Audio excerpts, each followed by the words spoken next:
Alright, let's do it.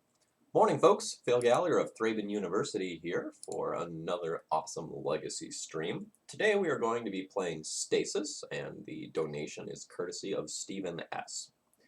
So, the challenge of the day is, can we win a match with Stasis?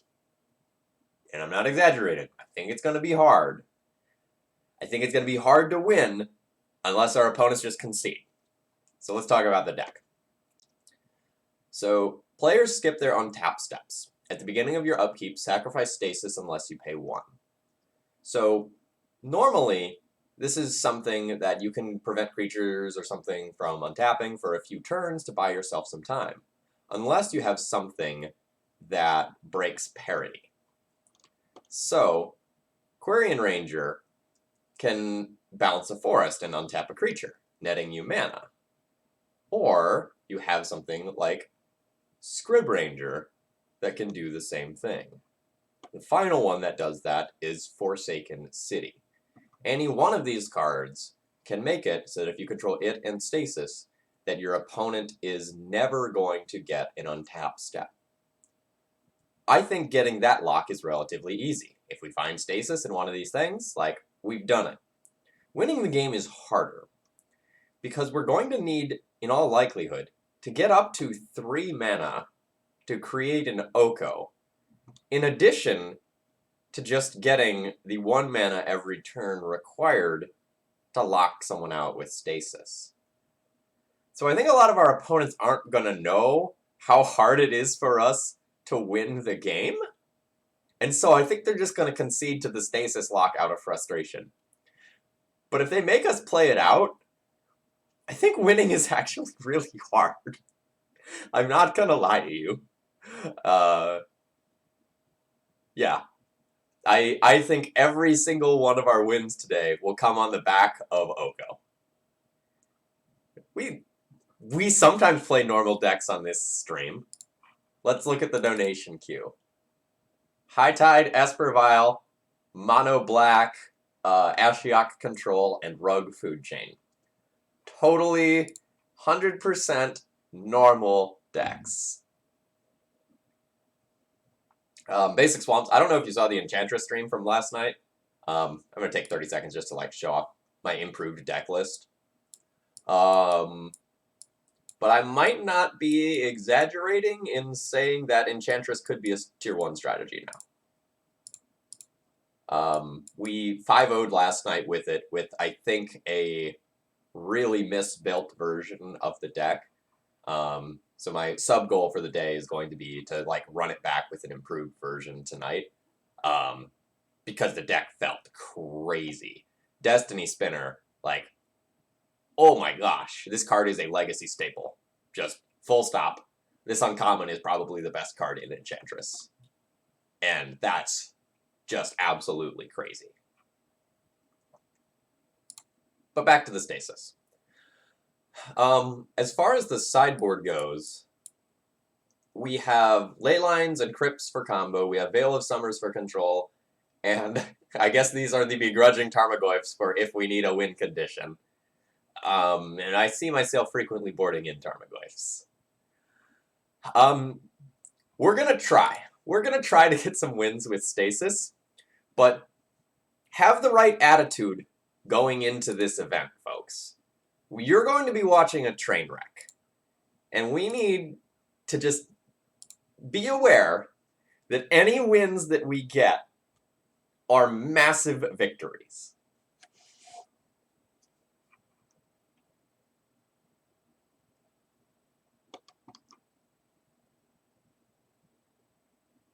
So I'm looking at this this emote that Min posted. Anzi Champ. So that's from Honorog's chat, I see. When I first looked at it, I thought it was like a guy from the game Hades or something like that. Did not immediately recognize it.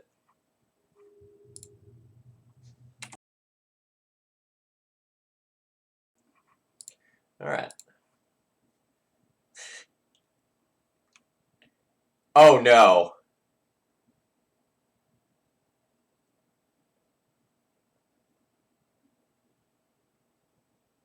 Well,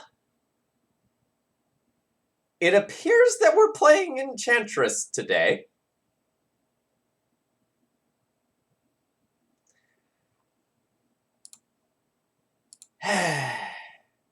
All right.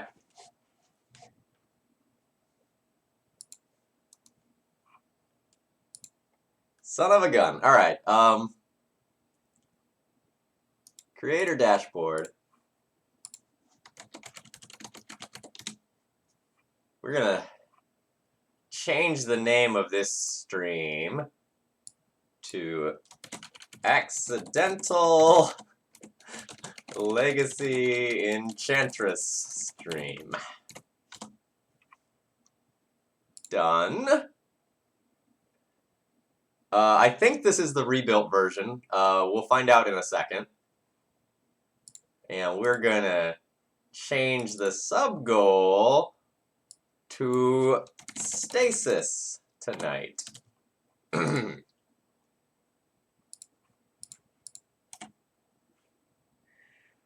right.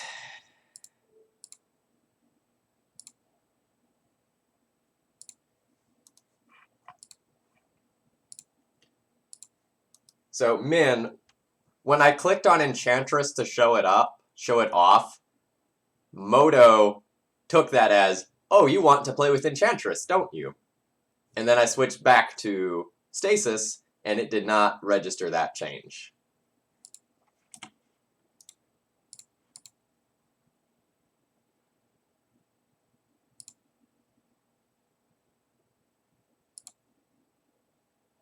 I have not tried Calyx yet. Excuse me. Yeah, I am disappointed. I mean, obviously I wanted to play with more Enchantress, but I try not to do back-to-back streams with the same deck for channel variety purposes.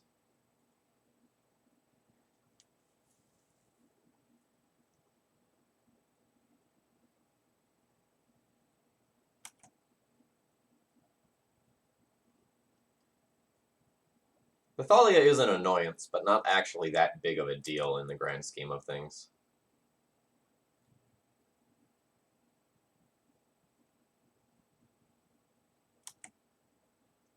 Let me do a real deck tech after this game.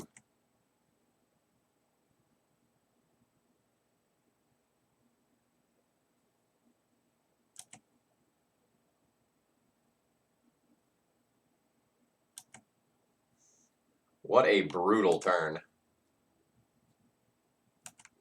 I lose a mana to Thalia. I lose a mana to Night of Autumn.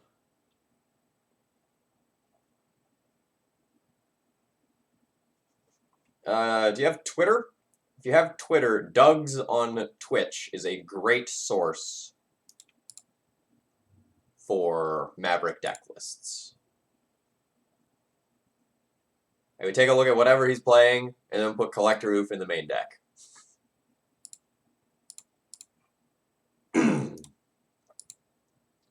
Douges. Doug's on Twitch. Sorry. Is it Doug's on Twitter? No, it's Doug's on Twitch. Let me confirm that. Yeah. Doug's on Twitch, this person. They run greensunzenith.com, which is the Maverick website.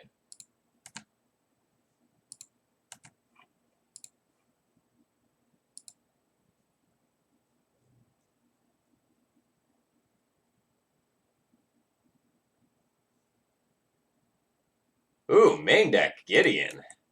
Spicy. I think you just pump the team there and send everybody on in.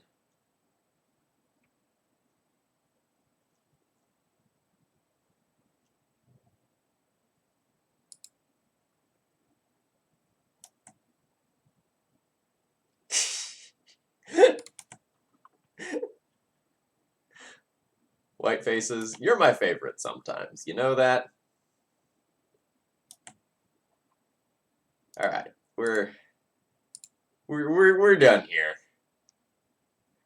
It's That's a lot of damage. Alright, so what do we want against Maverick? Doomwake seems fine. Night of Autumn seems fine. Rest in Peace seems fine. Can consider Oof, Aura of Silence, Cast Out as well.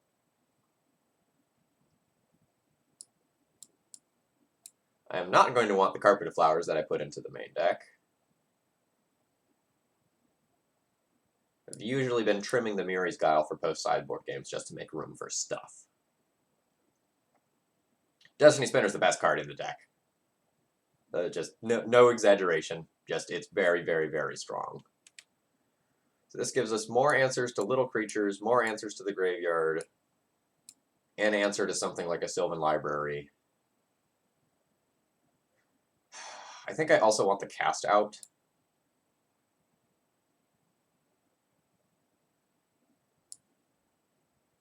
Probably trimming a Green Sun here. The next question is, do I want the Aura of Silence as well?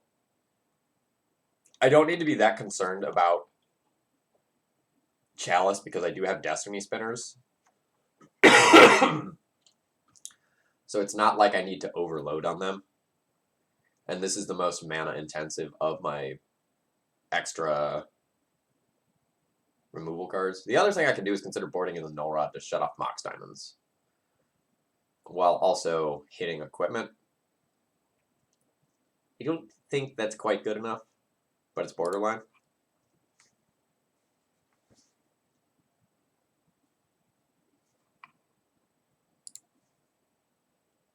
Nope. Yep.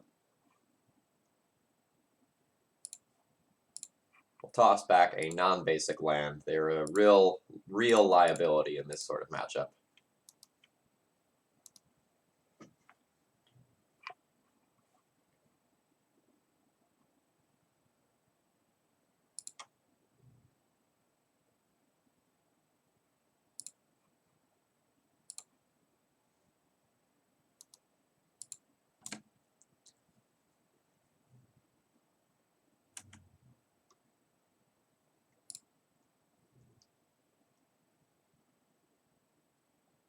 All right.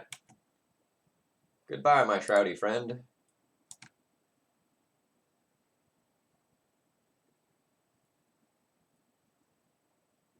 So the next question becomes, do I want to play Destiny Spinner or Enchantress's Presence this turn? I think I want to play Enchantress's Presence because the Destiny Spinner would give us a draw afterwards. It's just very awkward if my opponent Abrupt Decays and I didn't protect this. But I think I just have to roll with that. I think if I play out the Destiny Spinner this turn and then it gets countered and I don't draw something that lets me draw a card, I'm off to a very bad start. Yeah, okay, so that's going to get destroyed via the Night of Autumn. That is what it is. That was a calculated risk going in. We knew that.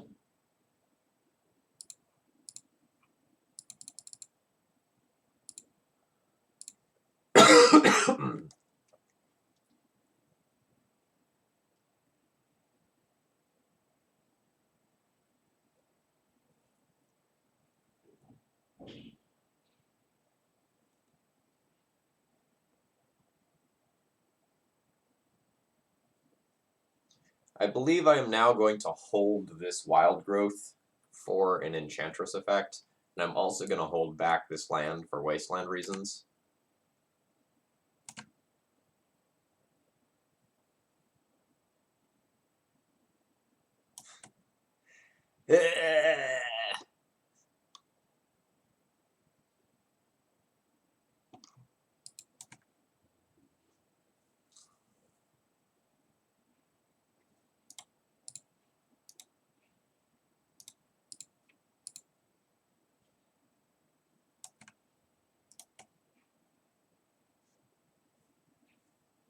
Yeah, I think we're getting Matt sold.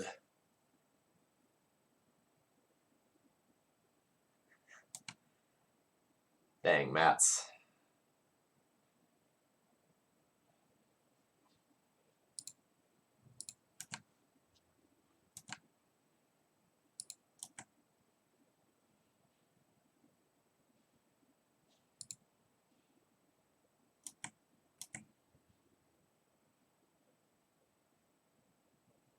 Turn a land into a 3/3. That's not good enough.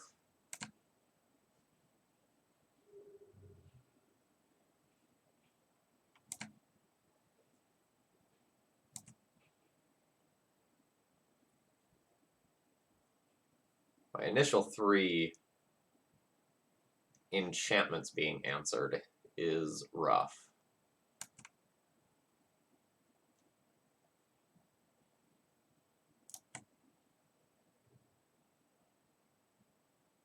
Well, sorry, my initial 3 plays. Oof. Alright, this is probably about the point where we throw in the towel. Yeah, Echo, essentially. Once I take another draw step and concede, I will do a proper deck tech.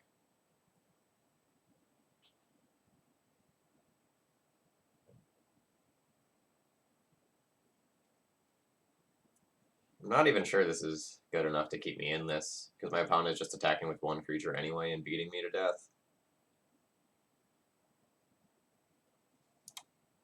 Yeah, I'm gonna go ahead and call this one here. Like there's too much going on. GG's. Alright.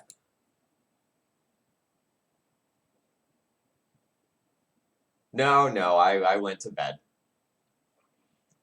So, see how we have Stasis selected as the deck that we want to play? Well, Moto decided we were playing Enchantress instead. So this is an updated version from last night. So here's the partial deck tech for that. Essentially, last night we saw that Destiny Spinner was just the best card in the deck. So we added a 4th to the deck, and last night we were playing some cute cards like Nether Void in the sideboard, and we were playing red for Klothys. We have just cut that to make ourselves a little more efficient and consistent. Seeing how insane Carpet of Flowers was in the...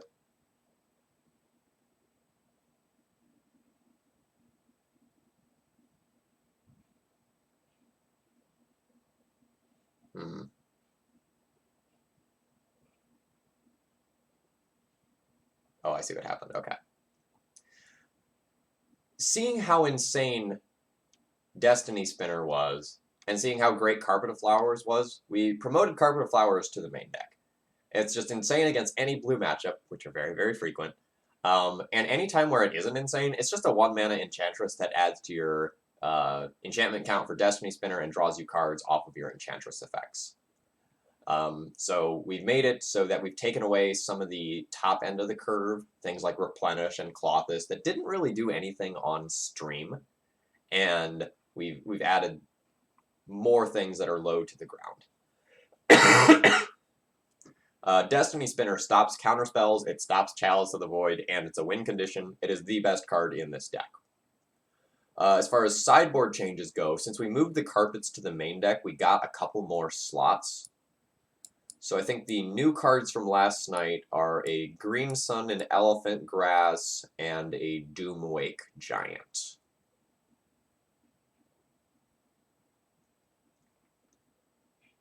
Yeah, I think those are our changes.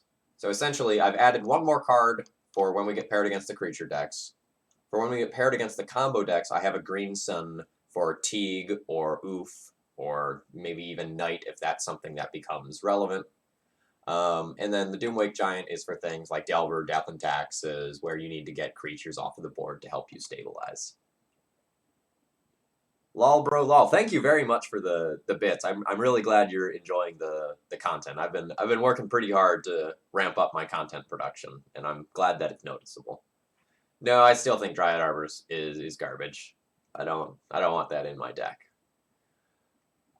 So we 5-0'd with a similar version last night with the changes that I just talked about. Also, Rest in Peace is new to the main deck. We had a Ground Seal before. We got absolutely demolished by Matt Soul there.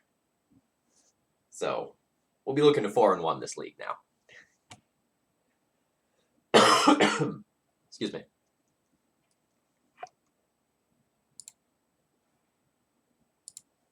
Hope you all are doing well today. I've been having a blast with Legacy. There are some people who are complaining about Oko and Breach, but my current opinion is just like, nope. Need to update that.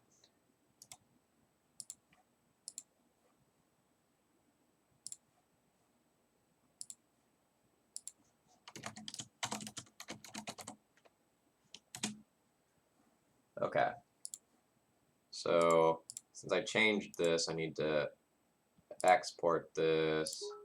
Desktop, Enchantress, Cardboard Live. Sort equip. I can't see the bits, but I hear them. Thank you for them. I'll read what you said in just a second.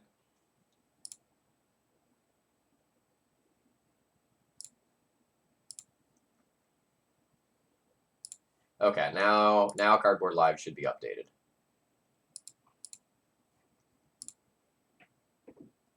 Can I donate for you to play a lands list? Yes, absolutely.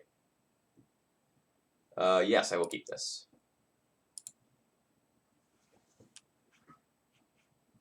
This is the updated list, yes.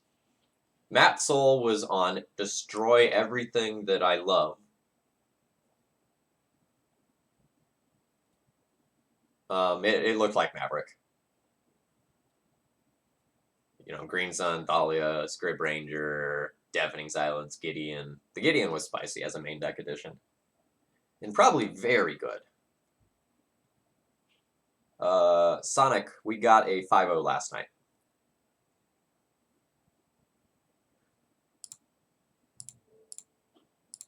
We are currently 0-1 in this stream, but we played against Mats, who really just interacted with us on every possible angle. It was brutal, just like a showcase on how to bully someone.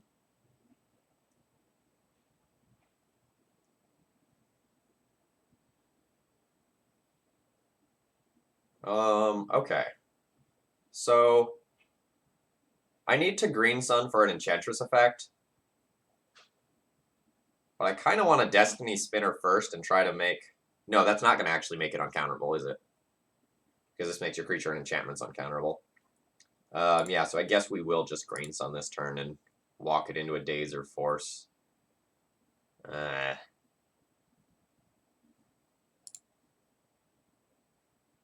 No, I have 3 mana. I need to Green Sun for X equals 2. I guess I can still just Destiny Spinner this turn, play that around Daze, and then my opponent has to have a Bolt for this.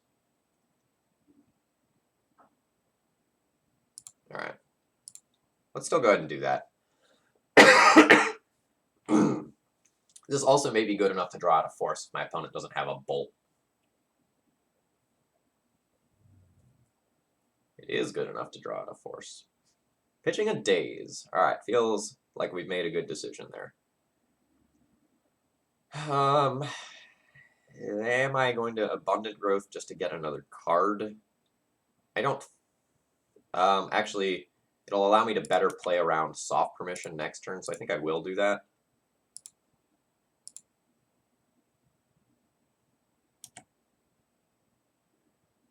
Well, Spatula, funny story, I didn't actually intend on playing this today. I intended on playing Stasis, and Moto was like, nope, here's more Enchantress. I had Stasis selected as the deck. Don't know what happened, but we played Enchantress. I'm not really complaining, because this deck is awesome, and I'm super in love with it right now. But, you know. Stasis confirmed enchantment. Okay, so...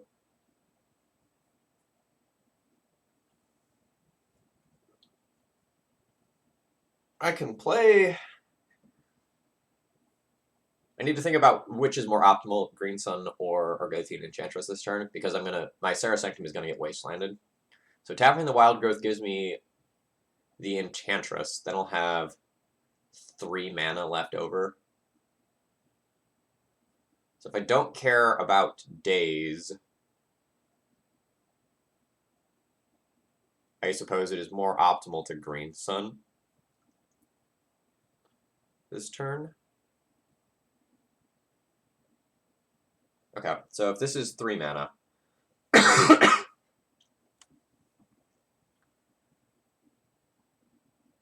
sorry, let's treat this as 2.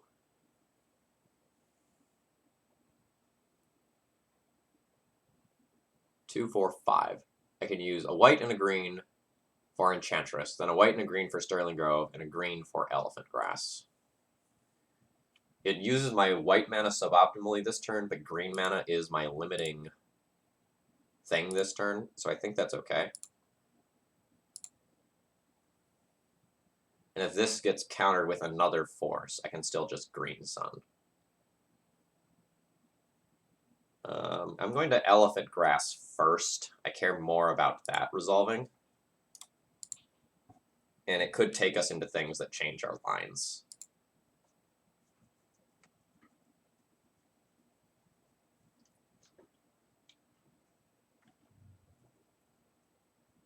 Hold up. You let the Enchantress resolve and then force the Elephant Grass?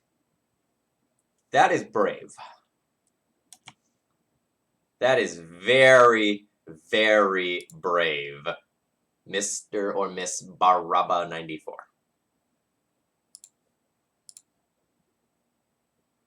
Do not understand.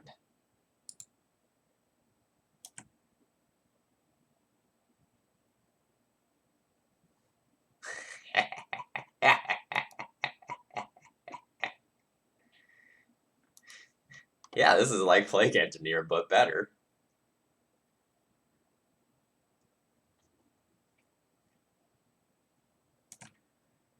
So we're still at 14 life versus Delver. Feels pretty nice. Alright. I don't want to do this turn. So I have 1, 2, 3, 4 mana currently. I think I'm going to start with an Elephant Grass rather than a Green Sun. Because if my opponent has Force, this is where they'll go about using it, and I already play around Spell Pierce this way. No, I have black mana off of Abundant Growth.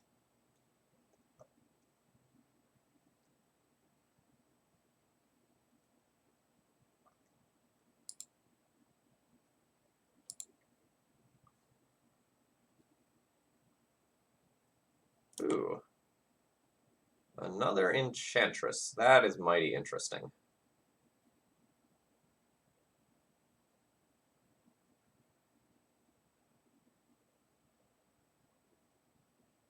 So, here's what we're going to do this turn.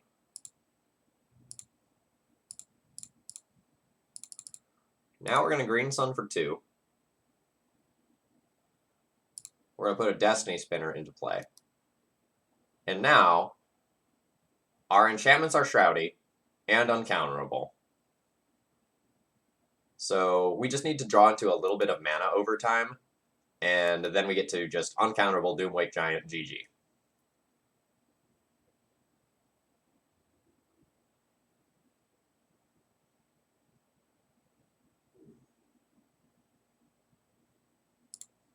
Yeah, this is the point where I assume we have won, unless our draws are just absolutely abysmal.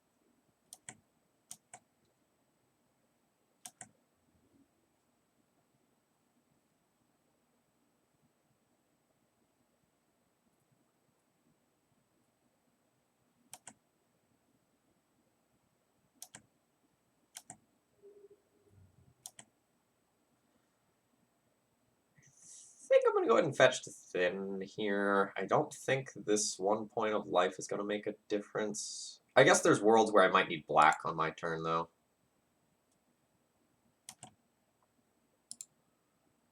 We'll keep this for another turn.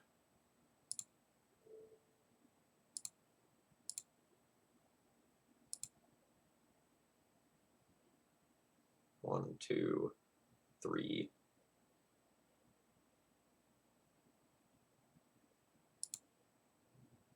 So we'll play this. Play out my Enchantress effect. I'll be stopping on my upkeep.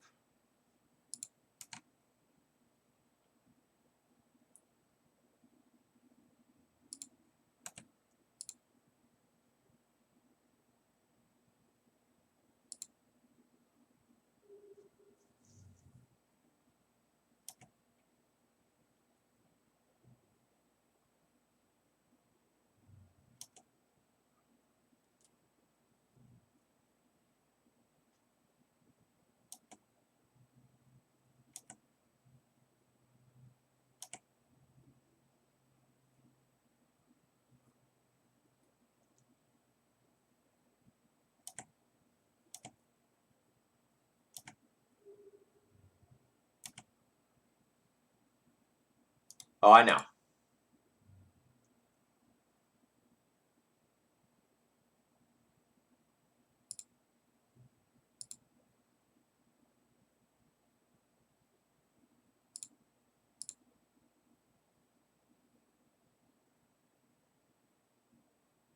This is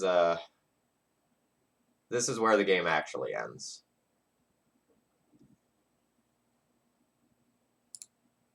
Solitary Confinement goes on top of the library, which is uncounterable, draws us 3 cards.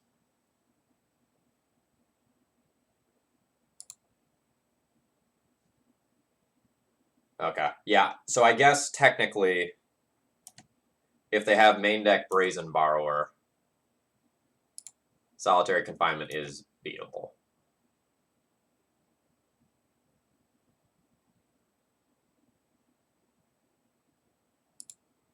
So we'll go white, green, green. Solitary Confinement, draw 3 cards.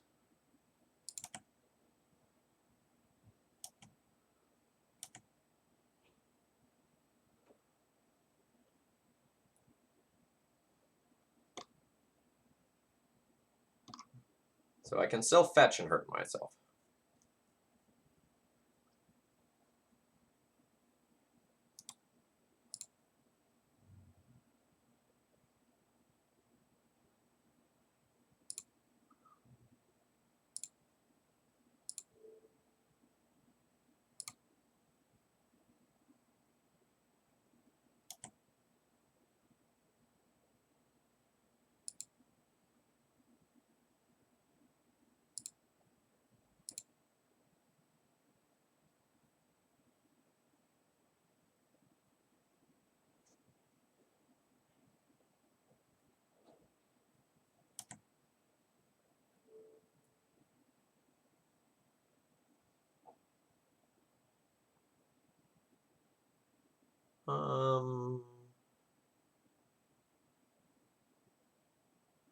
I guess name black with this one.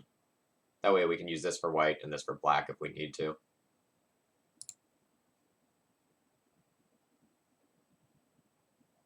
I played a land? No, I can still play a land. So I guess let's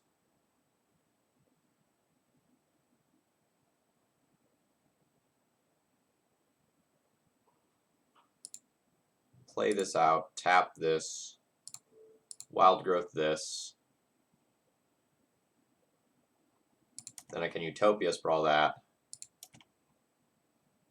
Elephant Grass is cool. We'll probably end up playing that.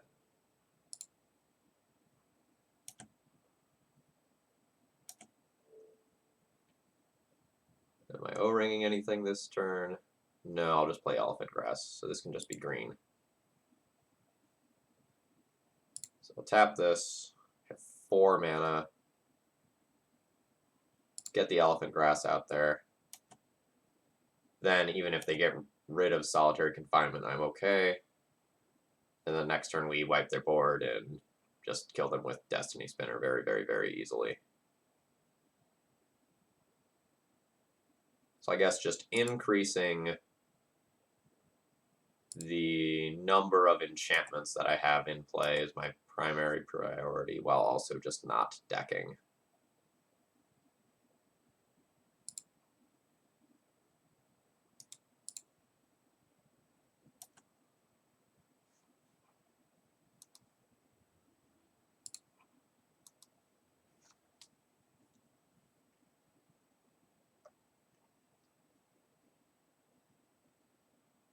Echo, I don't remember if it was you, but somebody had suggested if you're going to play red, you should also consider Cinder Vines.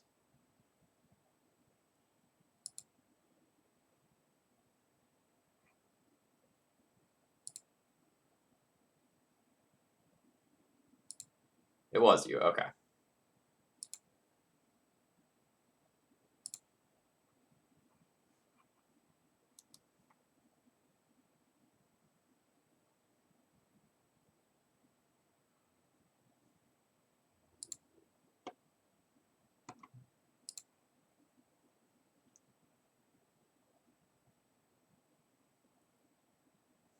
You can't do that.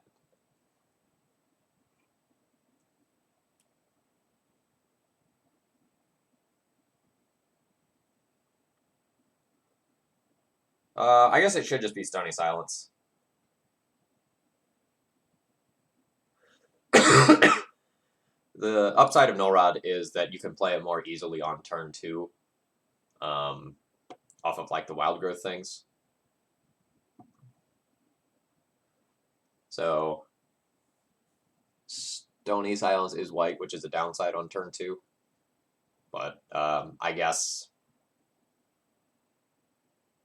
Stony Silence is probably just better. Yeah. Not 100%, but I should be thinking about that. All right. Stony Silence. Okay, so against Blue-Red Delver, we're going to want our Doomwakes, we're going to want our Chokes, and probably our last copy of Elephant Grass. So we're going to have 4 cards to board in. Traditionally, I've been cutting my Miri's Guile for post-sideboard matchups. The Rest in Peace can come out.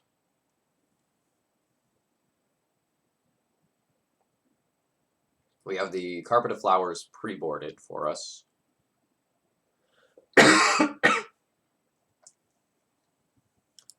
I can probably trim at least 1 Green Sun. And what's my last card going to be? All my cards are just so good.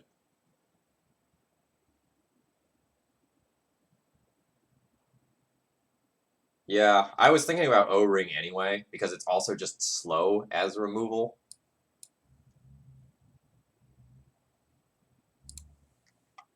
He says as he boards in Doomwake Giant. The primary difference there being, obviously, that Doomwake Giant handles everything. Like, if your opponent tries to go wide with Young Pyromancer, you just answer that.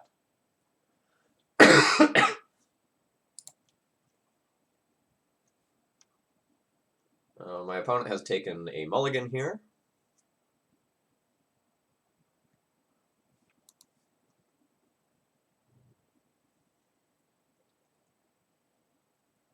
I'm super happy on any game where they don't lead on Delver of Secrets. Every turn that I have to set up is just increasingly more ridiculous for me.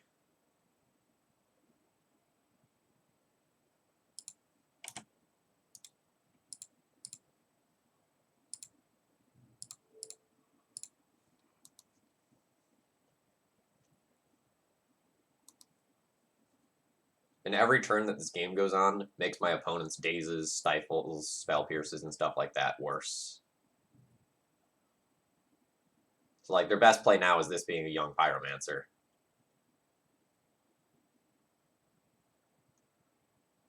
Alright, so let's play an Enchantress around a daze. Nice.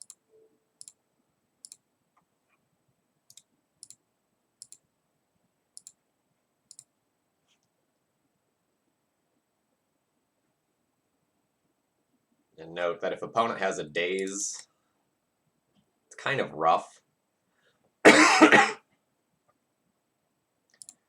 In that, now that I have accelerated mana twice, their dazes lose out on so much value in that they probably can't counter a key spell. Heavy on one land in case of Winter Orb. That's a very good point. I will probably wait a turn or two on this. Just like get a touch more stability and then go from there.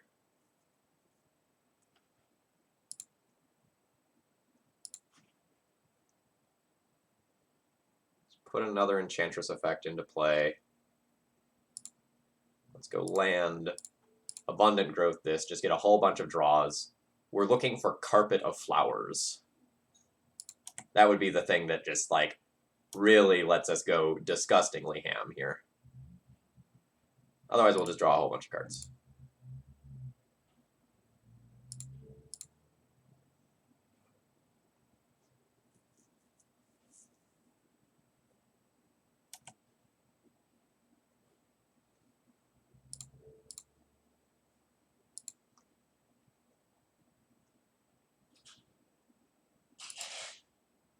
Nice. Alright, so we are out of mana. We have played a land. We'll call that turn. 3, 6, 7, 8. We'll just discard a land. No attacks. Surprising, I know, but we'll play it safe. Yeah, I'm at least somewhat concerned about what's in their hand if they're not interacting with me.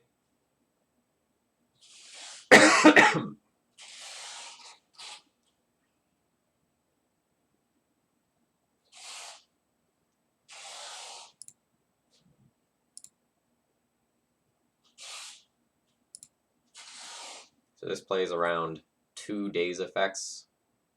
I think I'm fine with giving this a go.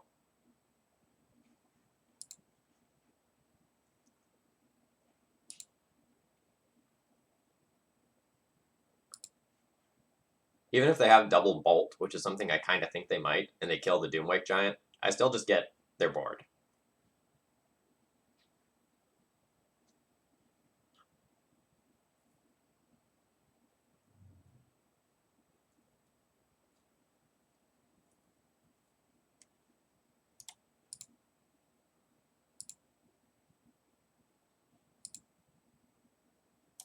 I'm not sure that it is worth playing the land beforehand, because it would have to be like a triple, like literal triple days in order to beat me there.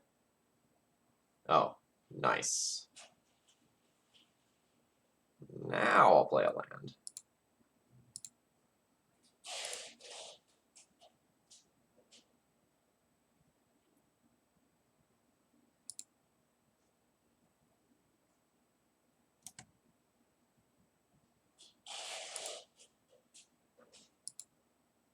Also, Mats, that draw from you earlier was just disgusting. Like, good lord. There was nothing I could do in those games.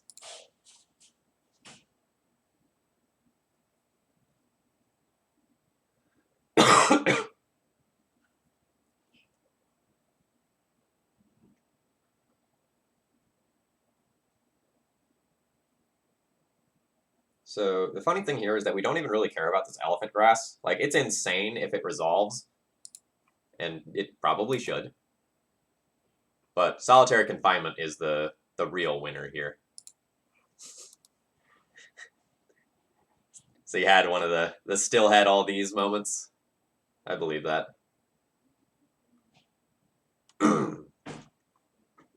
So current plan next turn is to play Destiny Spinner.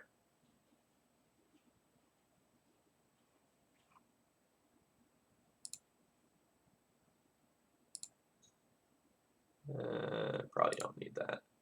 Still more? 1, 2, 3, 4, 5, 6, 7, 8. We can junk another one of the Destiny Spinners pretty easily.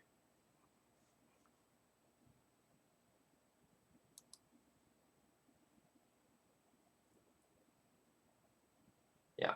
So now my opponent can bolt this Destiny Spinner to make my stuff counterable. Yep. So next turn, I'll play Destiny Spinner into Solitary Confinement.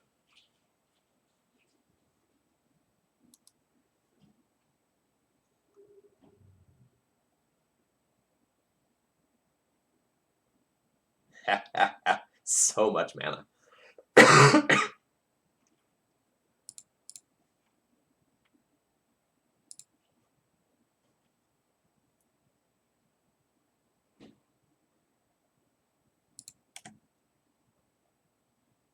Yeah, Doomwake is the best thing we have against Maverick.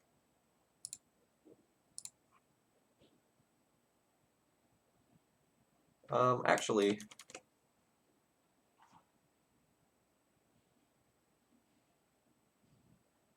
I can do this in my second main where I have more mana off Carpet of Flowers.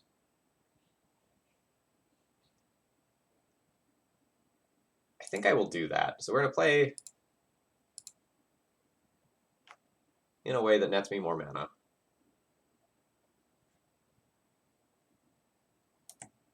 I didn't look at how many cards my opponent had in hand. It was perfectly safe to just do it the other way. They only have one left, plus the floating Brazen Borrower.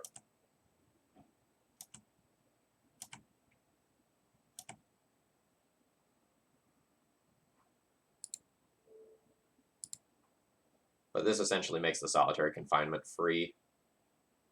And it currently is uncounterable as well. And so my opponent can't have both a bolt and a counter to take care of this. And they've already used their, presumably, one of Brazen Borrower? They might have more.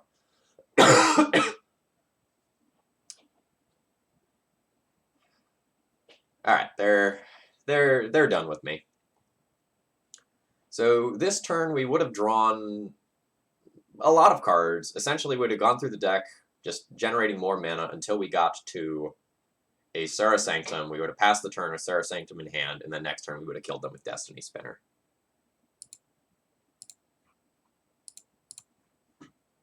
Is blue-red up to 2 Brazen Borrowers now? That wouldn't surprise me. That card's very good.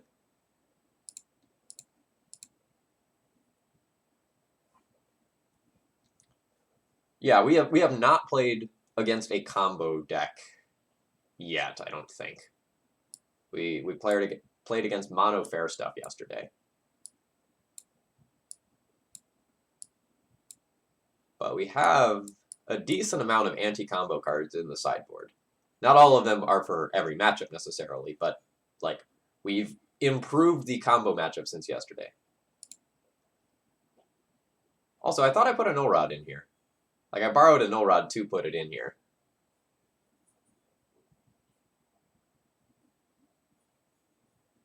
So where did my null rod go?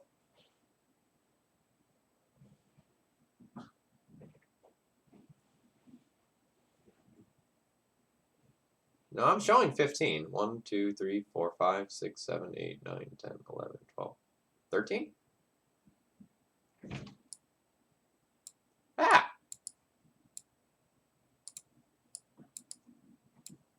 $14, $15. There we go.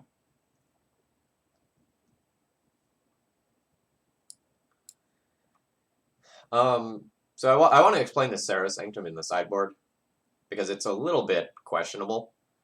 So I put the Sanctum in the sideboard for matchups where I want to board out the Carpet of Flowers and some of my other cards are also dead. So for example, if we're playing against some fair non-blue deck, we may find that we want to board out like all of these cards as a starting point, and I can envision worlds where I don't necessarily have like great cards that I want to bring in. So I didn't know what to fill the last slot with in the sideboard, so I figured, another Serra Sanctum lets us activate Destiny Spinner earlier. And this is also something that I could potentially bring in against combo just to try to make myself faster.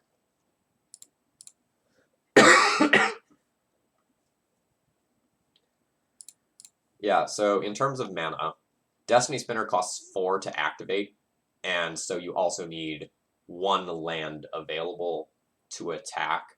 So effectively, it's 5 mana for an elemental, 10 mana for 2 elementals.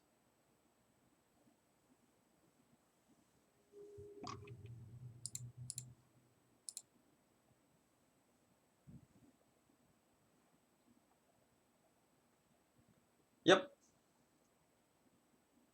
This is fine against a non-blue deck and amazing versus a blue deck.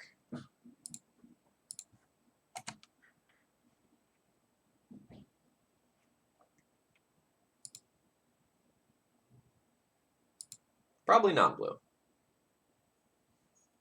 It looks like we're playing against lands.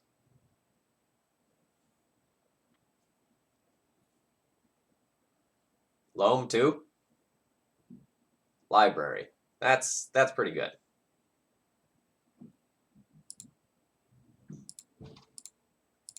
Opponent's turn is very strong. We would love to get rid of this library.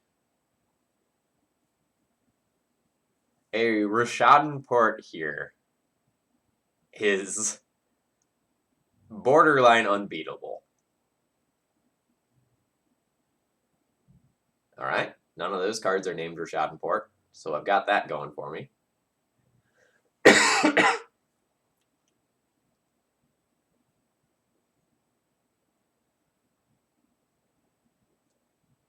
Hello?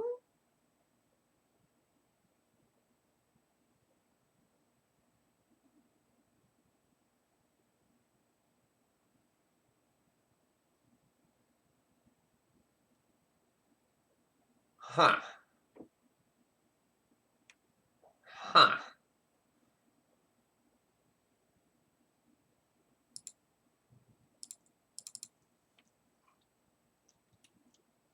The Abrupt Decay is interesting. So I wonder how many colors my opponent's deck has. Like, are they going to have blue for Oko too? Alright, so straight up, we might just kill them with a Destiny Spinner attack. Fred Shred, thank you very much for subscribing. I really do appreciate your support. You are the first sub of the day.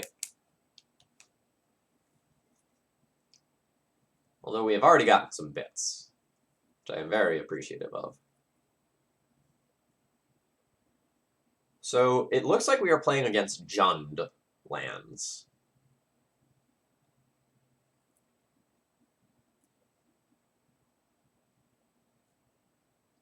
So my opponent is going to get to churn through their deck. Oh god, Ghost Quarter is something to worry about. So, like, I can cast this Utopia Sprawl on a land, but my opponent can, like, Ghost Quarter the land that Utopia Sprawl is going to be cast on. So life is going to get weird.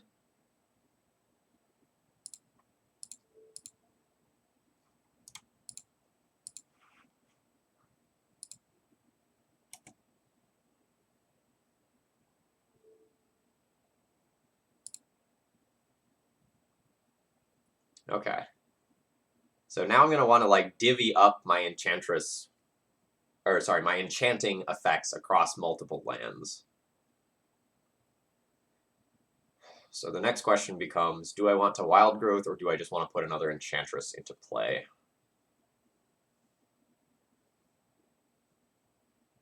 I think my mana is more limiting than my cards right now, so I'm going to start with Wild Growth here.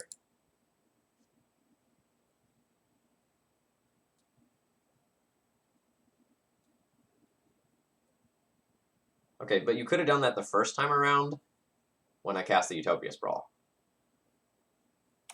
Like, I obviously don't mind. This also just gives me another mana this turn. And that has drawn me into a land, which is quite powerful. So now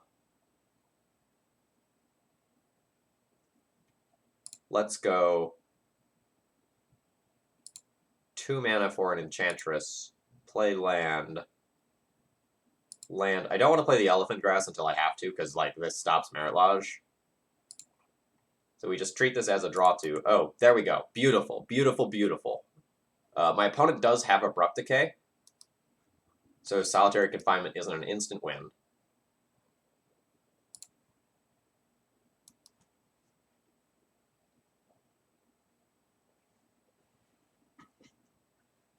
But if we can get a Sterling Grove, that would do it for us.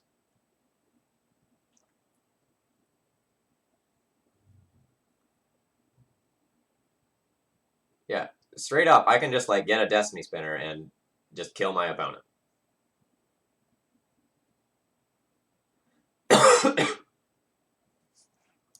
Alright. Always no. Actually, always yes. Always yield. We'll add white. I'm not worried about getting the mana. Getting the mana is easy.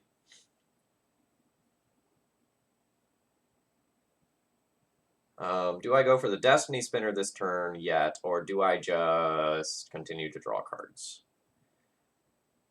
I might play an Elephant Grass this turn, since I have Solitary Confinement as a potential win.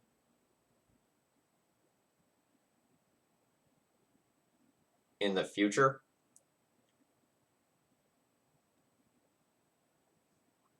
So keeping that in mind, I think I'm just going to start off like this and see where our draws take us.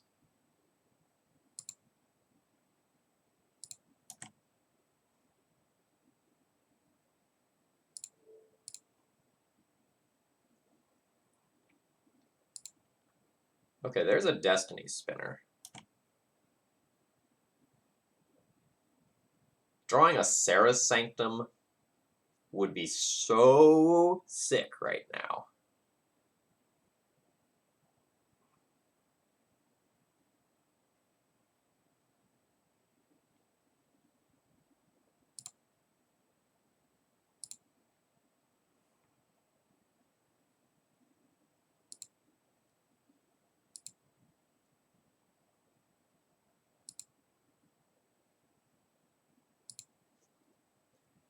Actually, I guess it doesn't give us the kill. So we would need an active land, which we don't have. But now we should very easily have the kill next turn.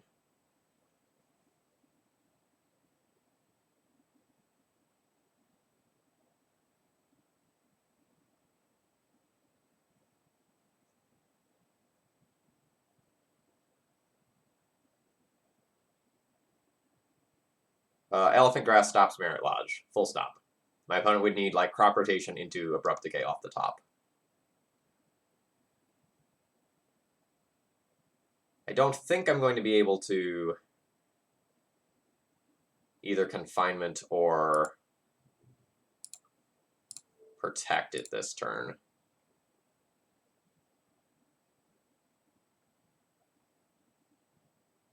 Alright, my opponent's just done with me.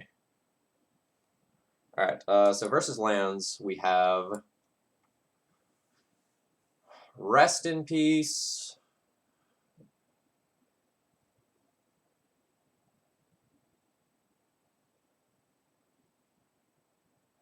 I guess Night of Autumn for the shenanigans that they can put onto the board.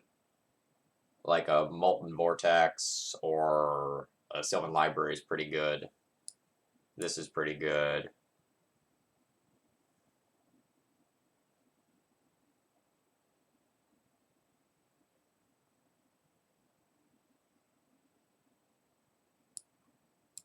I might even like play an Oof.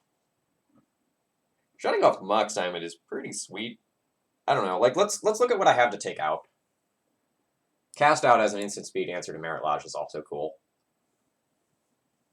But again, kind of medium value. So like I don't want my Carpet of Flowers. Doomwake Giant doesn't do a lot. You can use it to kill things like Tireless Tracker, but it's just better to like Oblivion Ring or Cast Out, those sorts of things.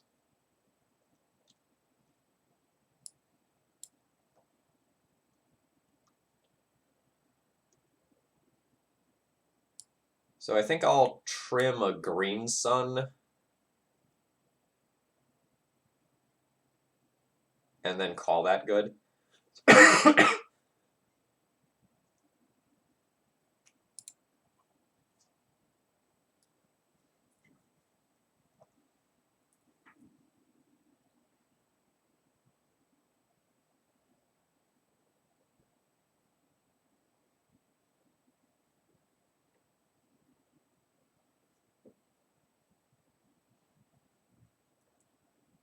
My opponent's Rashad Ports terrify me. But otherwise, I'm okay with everything else that they have going on over there.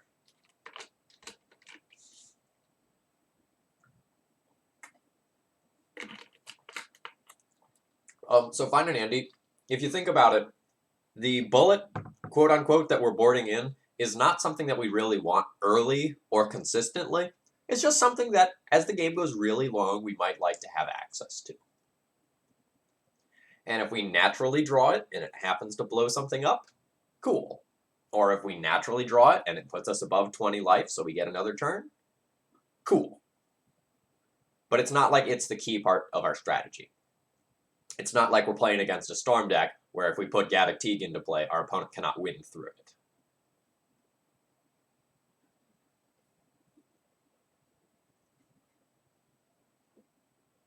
So for example, if you want to evaluate Miri's Guile, this hand's pretty good.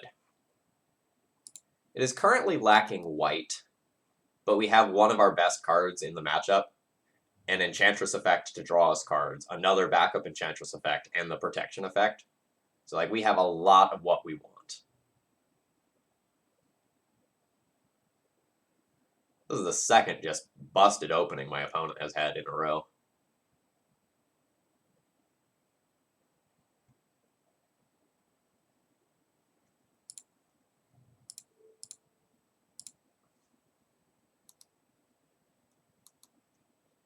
A port or a ghost quarter is pretty rough.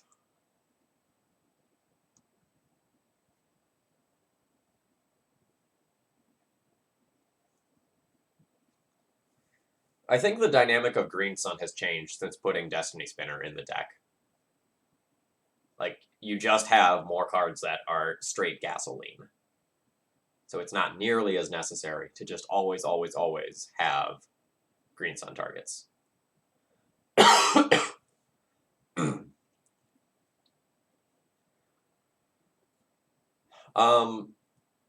So it's more common for them to play one or the other, but there are builds that split. I'm not super familiar with like Jund lands specifically and how Faithless Looting in their deck changes what all they want to be doing.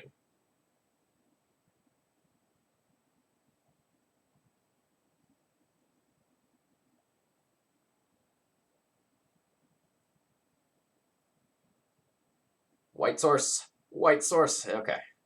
No white source. That's fine.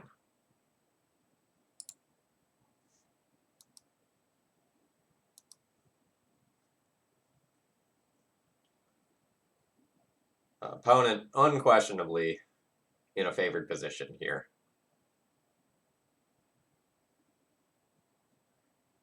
So my opponent can now produce a Merit Lodge, so I will be looking to get an Elephant Grass on my turn.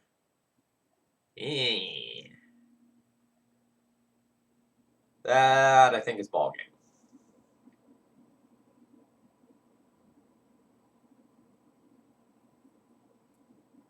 We're going to draw and look at our card, but I don't think I can win from here if my opponent goes for it. And I think they have no reason not to.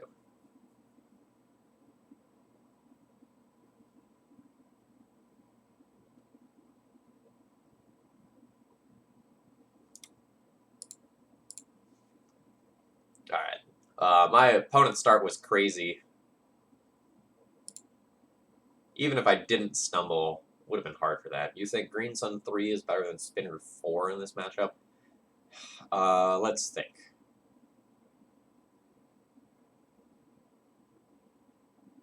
I might agree with that, because the Enchantress effect is more valuable than the Spinner effect here. I accept your reasoning.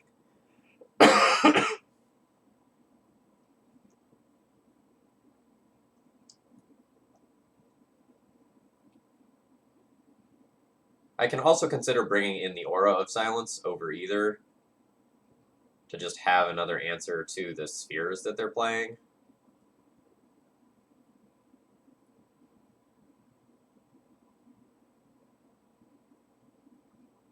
Yeah, that was specifically for sideboarding purposes, not in general. No, Spinner is nuts. Like, helps you beat blue decks and Chalice decks at the same time, while also being your primary win condition.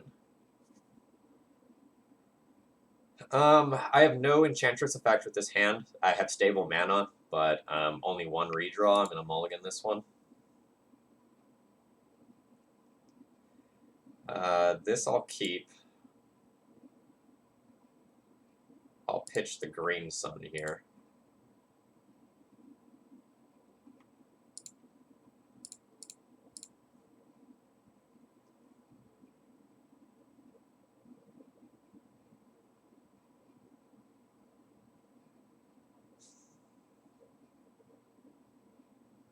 I'm going to very begrudgingly pick white here. I want to be fetching basics in this matchup, and I want to give myself the out of like being able to cast a Rest in Peace if my opponent does it. Normally you want to lead on green with these.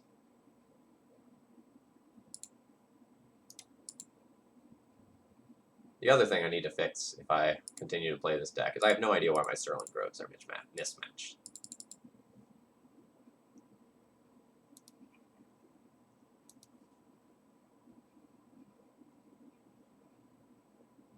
Yep, so there we see the Port and Ghost Quarter mix, which is very strong against my hand. But my opponent is on a non-busted start this time.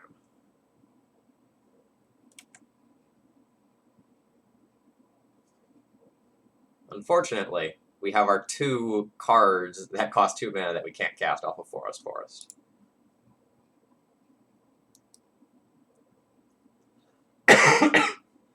But if opponent just continues to make land drops while porting us down, we will draw out of that pretty quickly. So like any 1-drop accelerator, and we're through this. Now things start to get scarier, because my opponent can just start representing a very quick Dark Depths. Best draws here are probably Utopia Sprawl, because I can use a forest, Utopia Sprawl the other, play Sterling Grove, and get multiple cards out of my hand.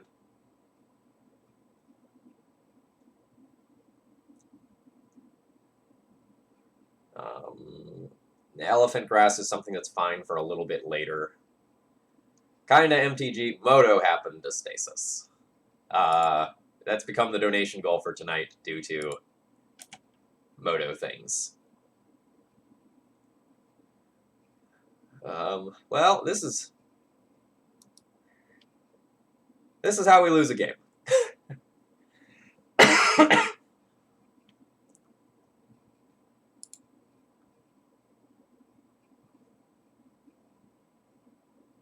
So we are 1 mana away from just losing the game.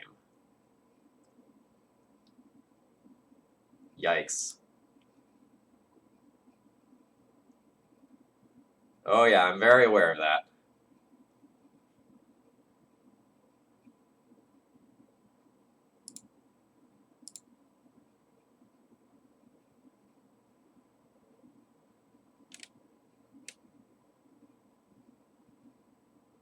Because my opponent is a Wasteland deck.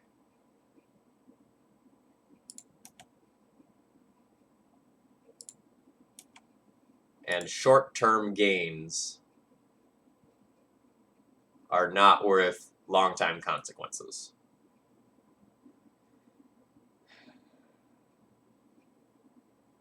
We're gonna start with a... Oh god, no, these all cost 2 mana.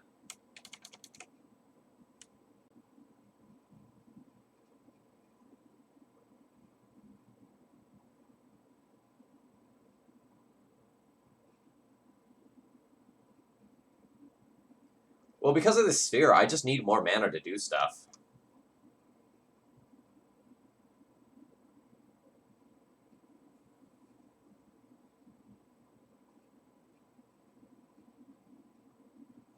Ugh. Alright. So if I play Grove, I can use it to tutor for Elephant Grass next turn in response to a Rishadan and stay alive.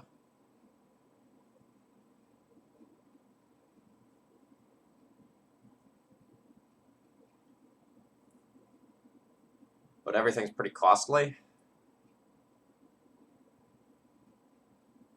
It also just exposes a Savannah to Wasteland.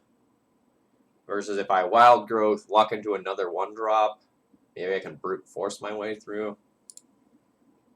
I am unhappy.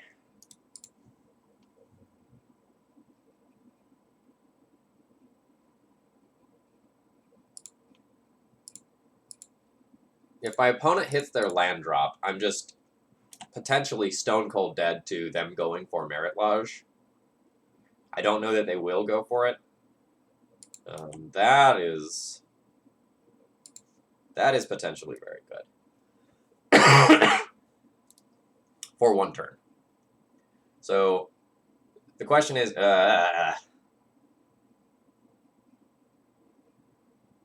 so they can't port me and depths. I need to stop in my upkeep.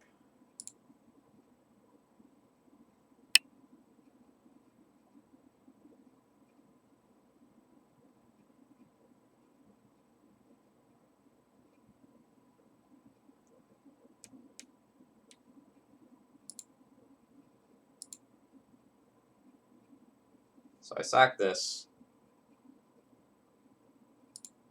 I get an Elephant Grass on top. Now my opponent should port this down. No, they did not port that down. Okay.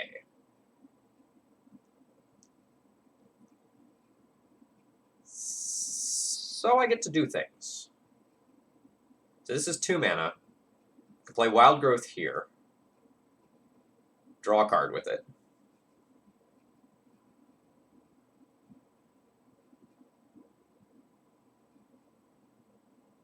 We're concerned about the short term, not the long term. Yeah, I'm aware they have Blast Zone. I'm aware they can tutor for Blast Zone. But they can't, like, get Blast Zone and activate it, right? Because it's going to cost them 2 lands to do this. And we can't beat Blast Zone anyway. If they have another land to activate for it. So we're going to play as if they don't have Blast Zone.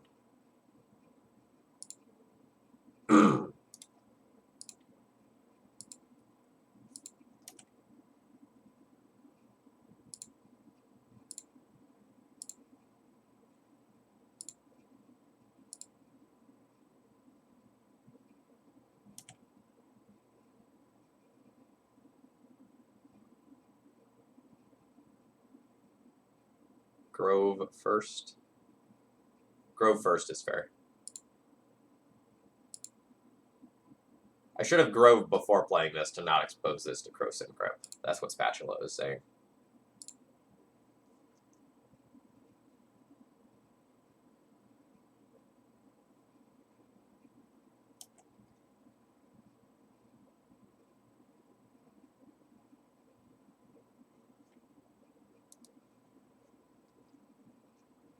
So we are dead to my opponent having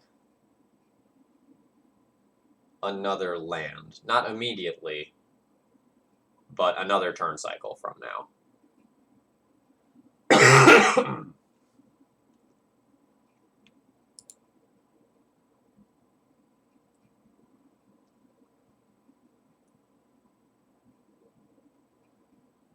Because here, they get the Blast Zone. They use it to nuke my 1-drops. And then they play a new land for Dark Depths. But we have a decent number of things to start over with.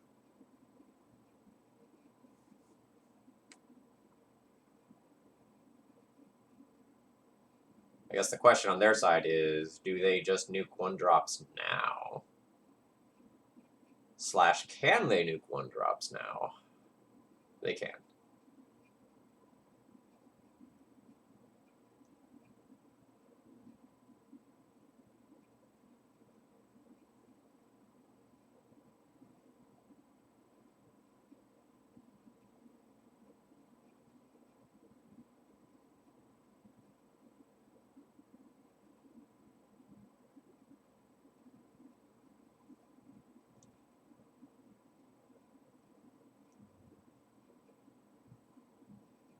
Okay, so my opponent did just nuke all the 1-drops. I'm going to think about my turn. So this is 1, 2, 3, 4. I can use that to O-ring the sphere and get the sphere out of the way.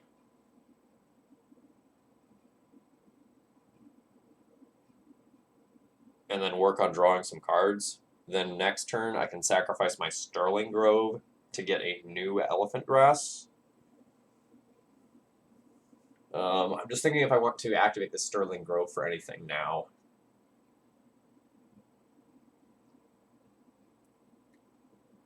Yeah, maybe the sphere doesn't matter.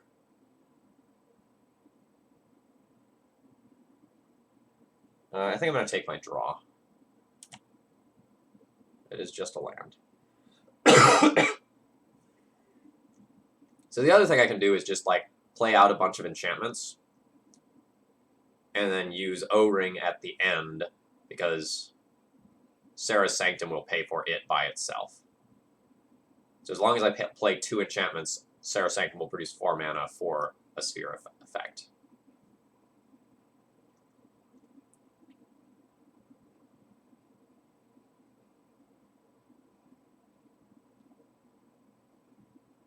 Yeah. I'm gonna draw some cards one way or another this turn. The other thing I can do is like just play another Enchantress's Presence.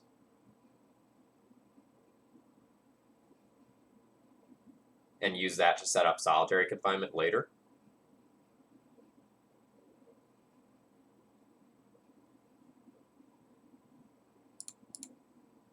I think I'm going to start with Wild Growth. And just churn through my 2 1-drops.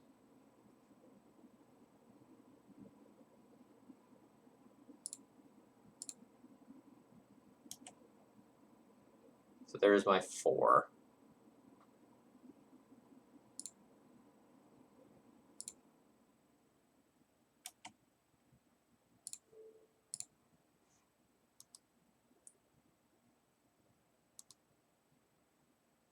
Alright, so there we go.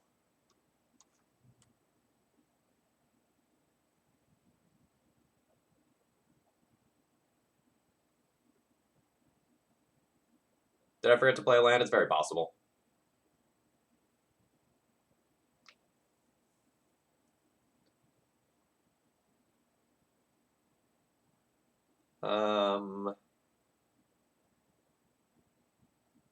Let's get Solitary Confinement here.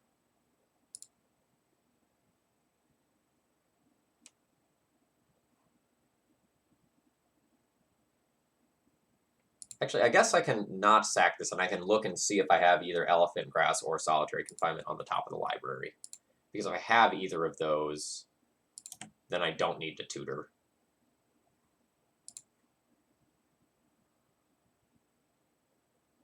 Yeah, since I don't have any of those, I will tutor.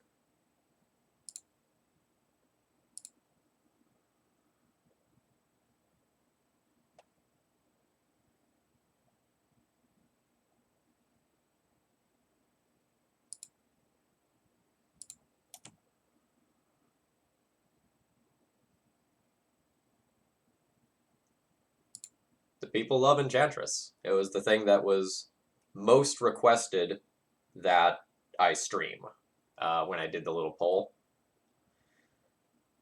Okay, so this alone is Solitary Confinement. So now we need to beat my opponent creating Merit Lodge and Solitary Confinement-ing. And, sorry, making Merit Lodge and beating Solitary Confinement. I can do so by going above 20 life So I can go 1, 2, 3, 4. Green Sun for Night, gain 4, go to 21, then play Solitary Confinement.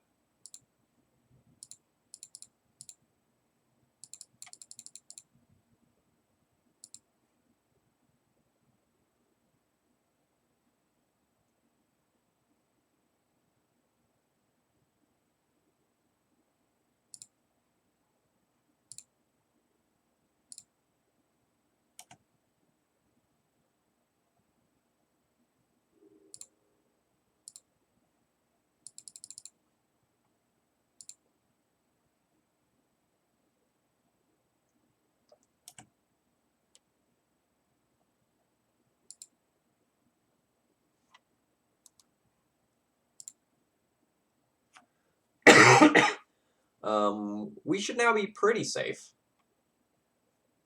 We're not 100% safe. We can still die over the course of 2 turns. And, you know, obviously not going to use this fetch or anything.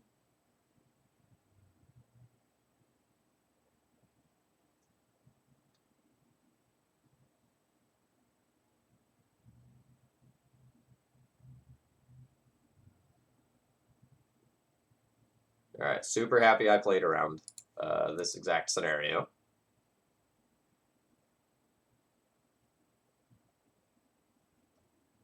So now I need to find Elephant Grass next turn. Or O-Ring. Or Cast Out.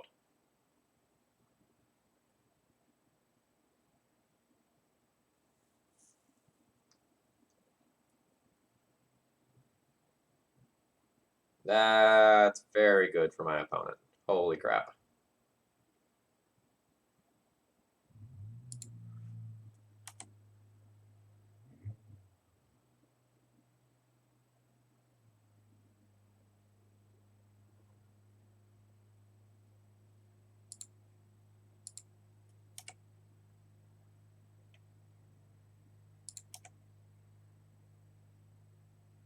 That's a combination of cards that might beat us.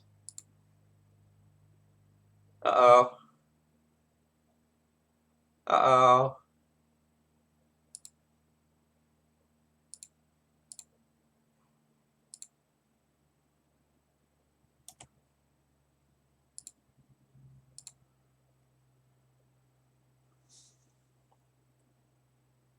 Okay.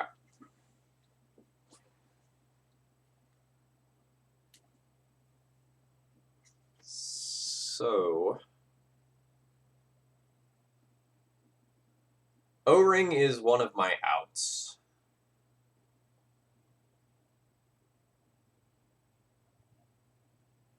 I have an abundant growth on top, which can turn this Wood Foothills into an actual mana-producing land if I need it to be.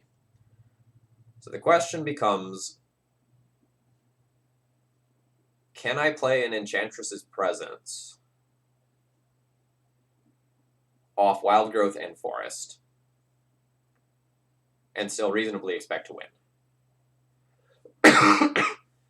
Doing that gives me more draws towards Elephant Grass, of which there are 3 copies, but will decrease the number of outs that I have towards actually playing an Oblivion Ring or Cast Out.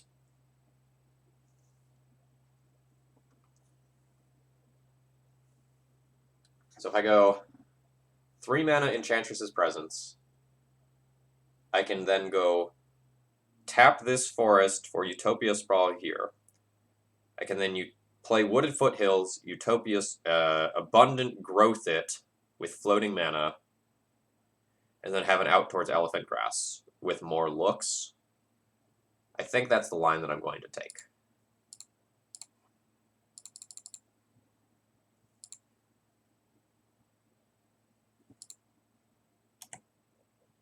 Alright, so we Utopia Sprawl the forest, that's up. That is not what I am looking to see. We name green. I found a regular land.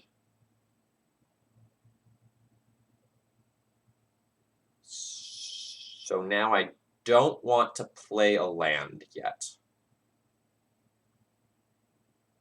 because playing a land means I can't draw into both Sanctum and the second Oblivion Ring. So we will just re-Abundant Growth something. And we get to draw 3.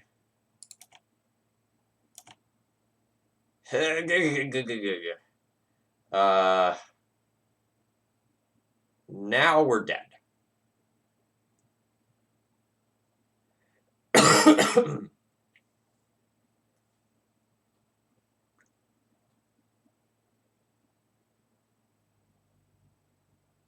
Yep, okay. Yeah, we have no 1 mana thing to play. So we cannot draw grass and play it. So I only have 1 mana floating here. So I can cast a Destiny Spinner, but then die. So that's it.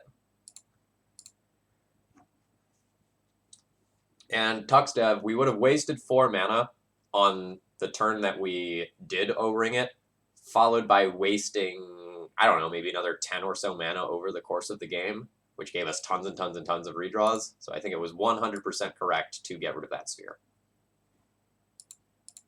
I also think we win the game if my opponent doesn't have that top decked port. Right? So if we have all of that extra mana that turn, I think it turns out just super, super well for us. So my opponent had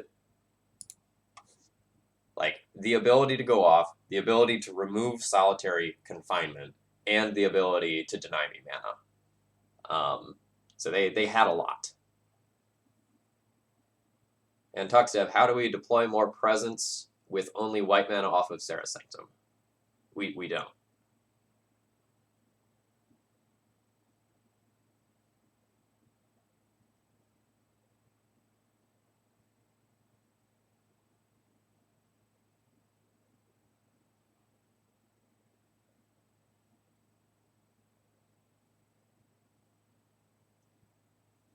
This is a strange hand. Where if my opponent is playing a blue deck, this hand is insane. Because we just go Carpet into Enchantress into having mana to do everything we could possibly want. However, if my opponent is not a blue deck, this hand is, like, terribly slow and clunky. I am going to keep this. But this is a hand with real risk. Can also get rid of that stop in my upkeep. Turn 1, Carpet of Flowers. Here we go.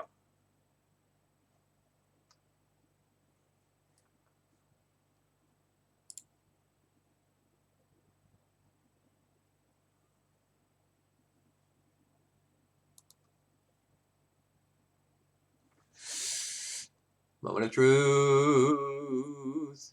Yeah.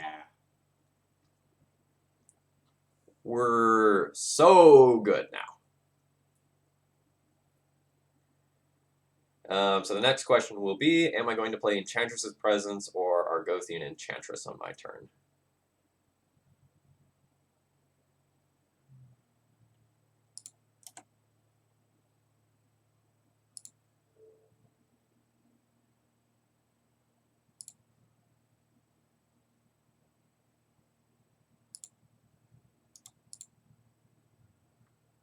So now that we've drawn a 1-drop that we actually want to cast, that makes playing the Enchantress this turn much stronger than just going and playing the Enchantress's Presence. If I didn't draw a 1-drop that I could cast, I think that math is a little bit different.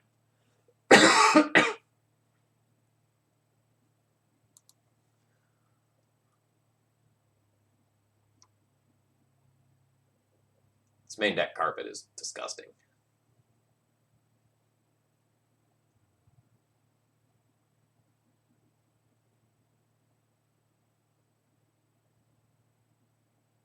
Alright, so we are playing against Combo.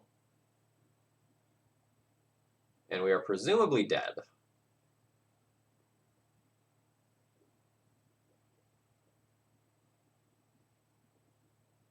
We are Yeah, we are dead. So they brain freeze themselves, then they have enough gas to LED.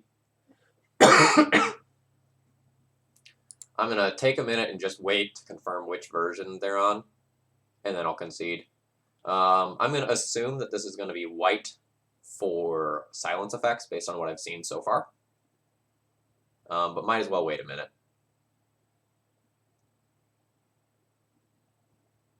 Yeah, but we don't need to concede at the pretty sure, right?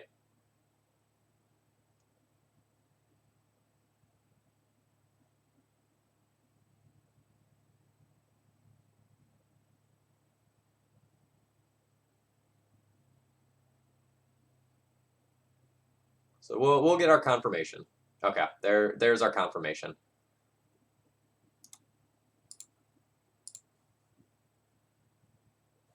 We kind of know what the deck list looks like from there, so I'm going to save myself another 45 seconds and just concede. All right, so we get Rest in Peace, Null Rod, Gaddock T, I guess, doesn't actually really do anything. Green Sun for Teague and Oof.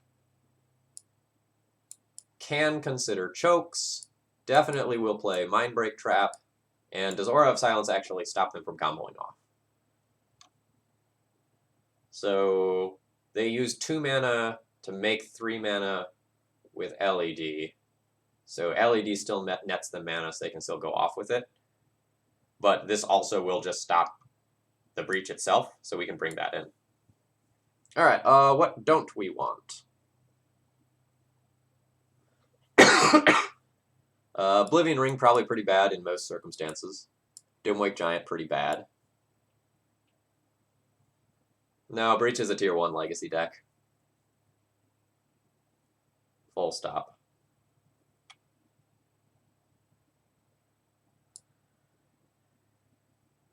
I probably just want to naturally draw things rather than looking for them with Guile.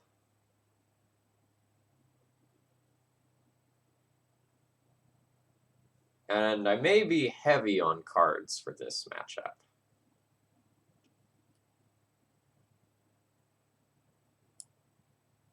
I think I'm going to cut my Groves as tutors and protection.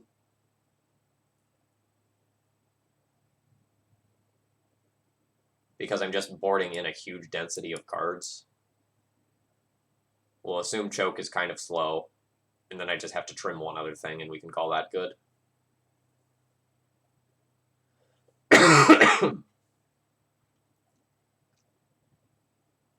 Oh, crap, I forgot about the Elephant Grass. Okay, that changes everything. So with the Elephant Grasses out, I can now keep 2 more of these cards. So the question becomes, which is better, Choke or Sterling Grove? Sterling Grove would prevent a bounce spell from removing a key enchantment.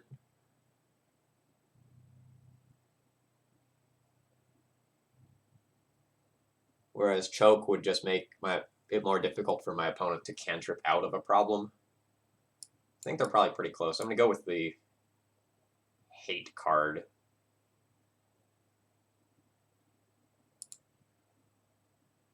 Sure, like Grove can be a tutor, but Sterling Grove is very bad as the first thing that you're going to deploy.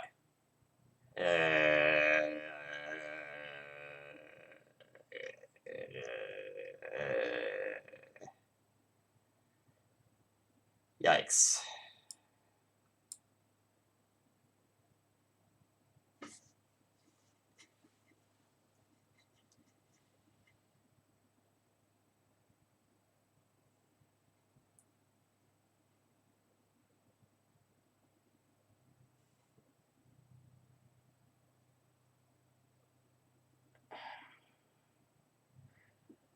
I don't think I can keep this.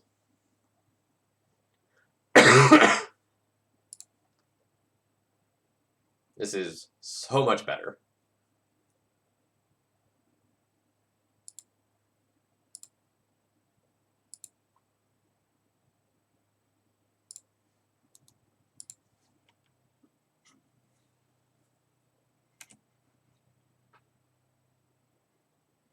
Yeah, I mean, They can't really combo off through oof. A ritual-based version could be, but our opponent is a mana-based version. I also don't know how many answers to creatures they are going to have in. It's probably just going to be their, like, 1 or 2 of generic bounce spells.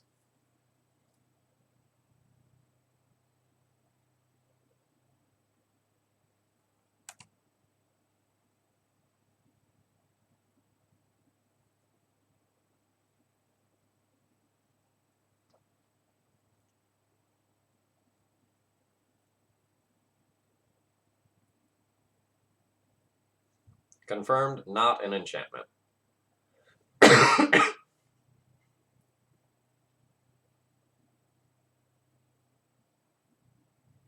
Well, you probably don't bring in swords versus Enchantress, right?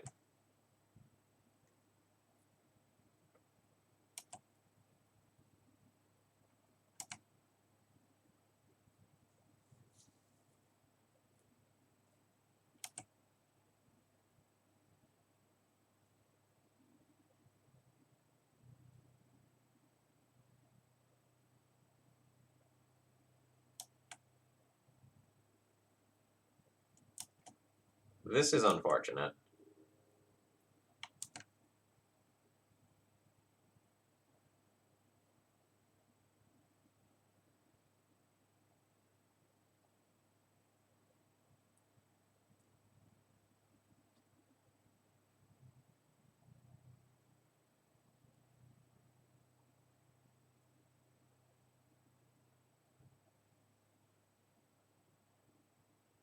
I don't think I can deploy this solitary confinement and expect to win.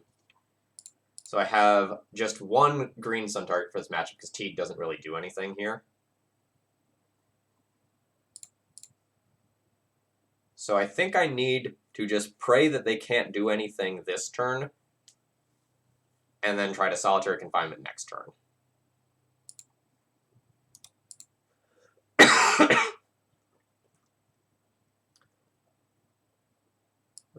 My Bayou does literally nothing, right? My Bayou does literally nothing. But they can't interact with my lands either. So we're going to get Bayou and just like make them think about more things.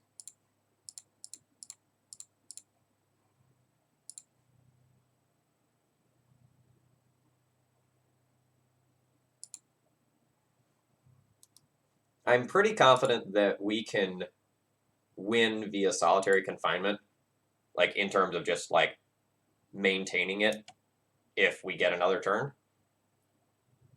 But that is an if. Like if they can just naturally go off again here, like they've got it.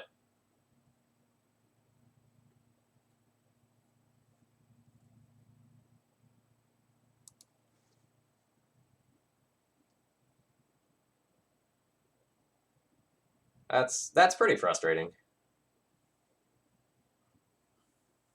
That our opponent had the answer to something that is like not super traditional in this shell in hand, and they also had everything they needed to go off.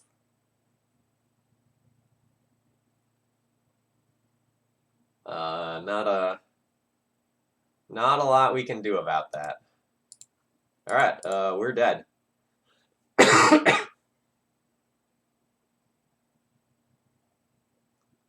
Well, fine and Andy. The thing is that if I start drawing some cards, like let's say it buys me 2 or 3 turns, and I buy four cards, and this would have made it more.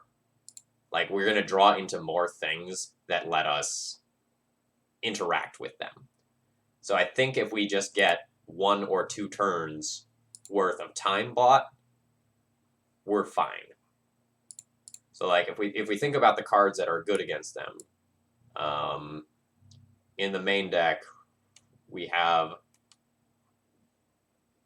I guess, mostly the rips, but in the sideboard I think we brought in like 8-ish cards. So we brought in these, this,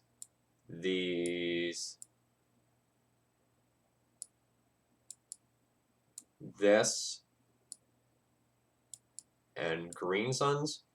So we have 13, no, sorry, one of those had already been used. So we have 12 draws that are just very, very good against them. with a whole bunch of redraws.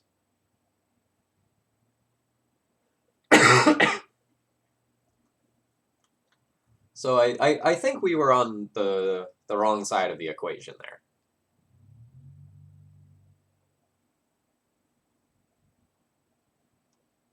And confinement does nothing?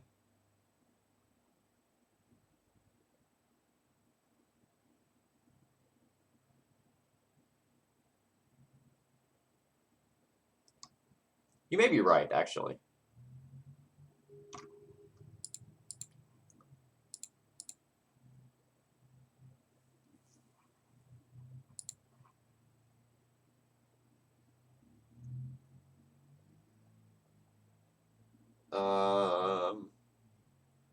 Okay, so I can't actually use the Sterling Grove as a tutor, and I don't have any Enchantress effect. I'm also missing land drops. That first one gets a no from me, whereas this one is much better.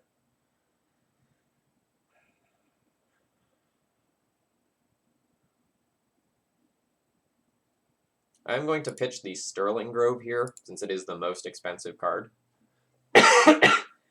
And keep the Elephant Grass in case it's a silver bullet for the matchup that we end up facing.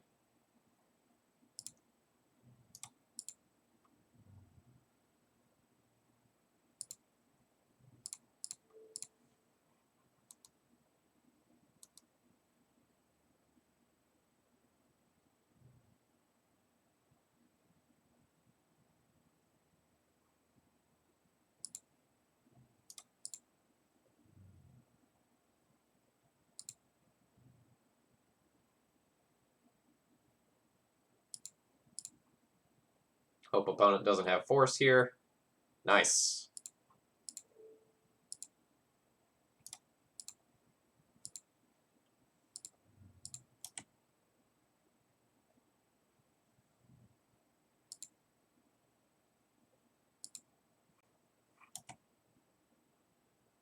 All right, so we have stifles to keep in mind for this game.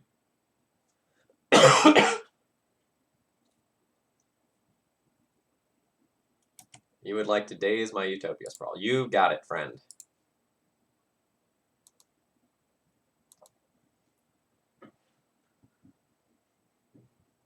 So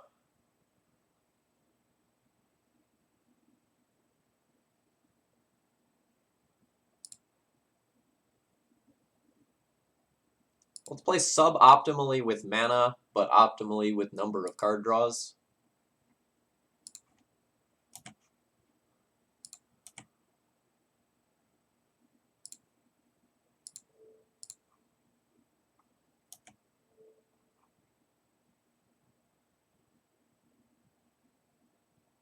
I think I'm just going to keep taking green. Was really hoping to hit a land there, but that's okay. I'm guessing we're playing against a hybrid Delver Breach deck.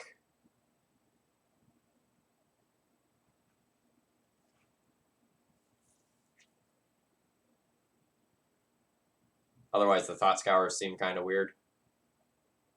Like, it can just be for Gurmag Angler, and that's fine and dandy and all. But Thought Scour seems a bit deep if you're not also doing something more degenerate with it.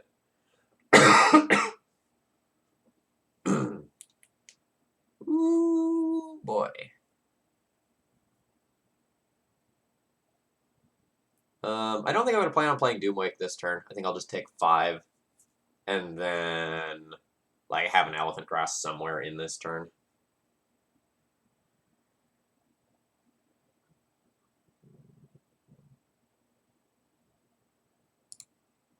Let's just start with churning through some things.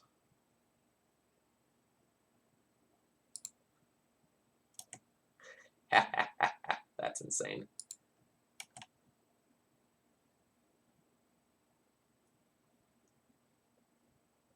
Maybe I will play a Doomwake this turn. So this is 1, 2, 3, 4, 5, 6. So I can Doomwake followed by Carpet, followed by Elephant Grass,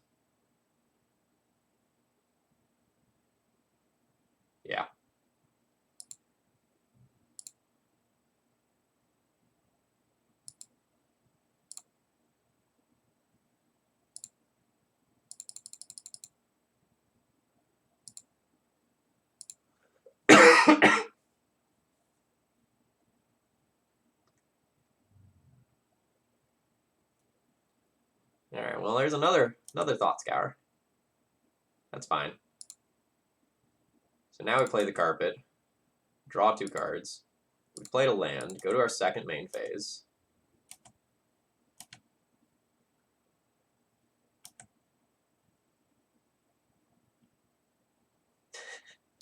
They're done with me. Main deck, carpet, oh flowers. So I'm going to board as if they are just Grixis Delver with Thought Scours. I'm not going to board for the Breach portion of the deck, because I haven't actually seen anything that confirms that, and if I'm wrong, it's just so bad. So I like Rest in Peace. I like Choke. I like Doomwake Giant. I will probably trim a Green Sun. I will probably trim the Miri's Guile. If my opponent is playing Stifle, Oblivion Ring kind of sucks. But there are Gurmag Anglers to think about. Similarly, Sterling Grove becomes a lot worse if my opponent is playing Stifle as well. So do I want to be able to protect Destiny Spinners, or do I want to have answers to Gurmag Anglers? I think I want the answers to Gurmag Anglers. Both of these cards are going to be relatively bad. Oh, sorry, I forgot about the Elephant Grass that I added in the board. Okay, well that answers that. We'll just cut like 3 of the 4. Yeah, thank you for that. I just missed that while talking. So this leaves us 1 Oblivion Ring as an answer to an early Gurmag Angler. Otherwise, we have Rest in Peace to take care of it, and Elephant Grasses to stop it. Seems good.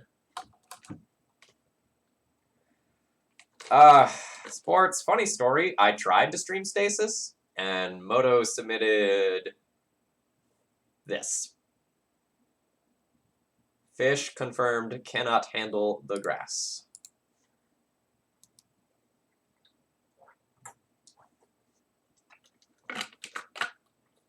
I would actually really like to draw Abundant Growth on turn 1. Just so I can Rest in Peace on 2 without having to fetch Savannah.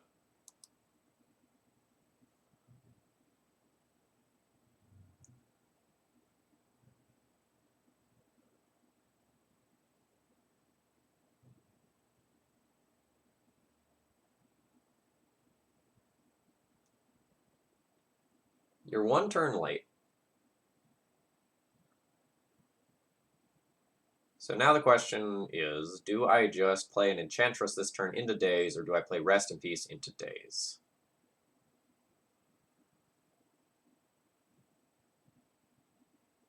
My next turn is going to be whatever card I don't play this turn and Elephant Grass.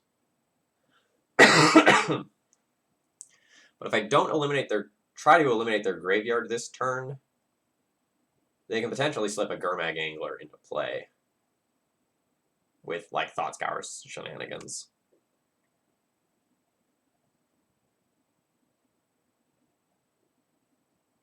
Yeah, that's the thing that I'm thinking about. So if I rip this turn, I open up Savannah. But if I just Enchantress this turn, I can potentially just get another forest and use Abundant Growth to cast Rest in Peace later.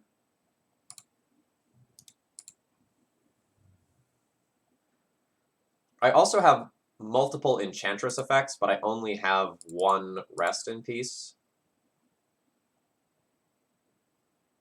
So maybe we just wait a turn or so on the Rest in Peace.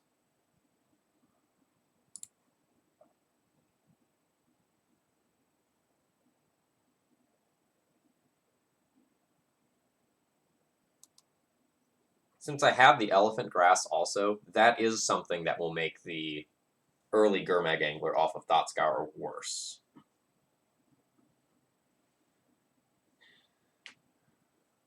What do you mean not a lot of legacy content out there? There's been so many people who are really cranking out legacy content right now. So I've been streaming like crazy. Anurag's been streaming like crazy. Arkin, as usual, has been producing a ton of content. There's so much legacy content out there right now. Surgical Extraction, the Enchantress. Well, I guess that was a reason to play Rest in Peace first. But that's okay. We still do have an Enchantress effect. It's just awkward.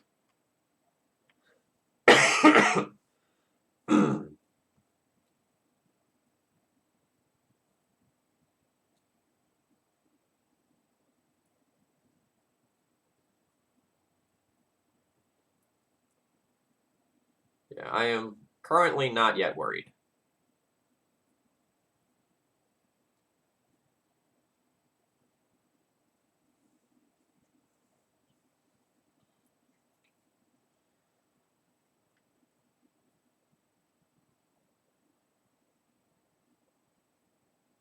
We have problems. I'm gonna have to really think about this turn. Because any way that I play this turn, I'm gonna open myself up to various things. So, if I fetch a Savannah this turn to Rest in Peace, then I open myself up to a Wasteland, which is probably game losing. If Enchantress is present off of basic Forest, I open myself up to Daze, and then also cannot Rest in Peace. If I play Enchantress is present, I can't Elephant Grass this turn.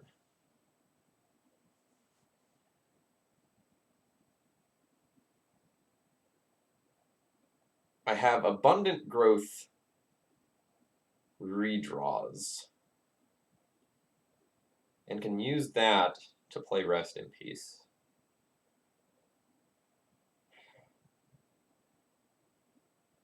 Elephant Grass buys me a lot of time, but then I just cycle Abundant Growth this turn or play Rest in Peace.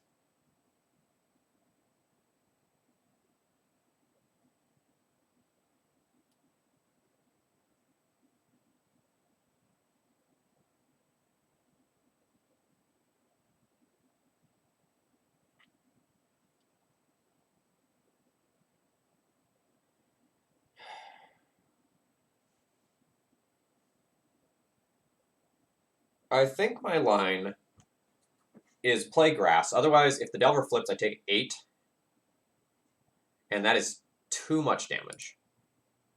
So I think I'm going to play Elephant Grass. Now we'll play... I think I'm going to play Abundant Growth prior to playing a land. Just, like, cycle that card, see if they'll, like, daze it. I don't think they would daze it. The reason I did that was so that if I drew Sarah's Sanctum, I could play a Rest in Peace. We're really just looking to hit a land here. And it's not a land.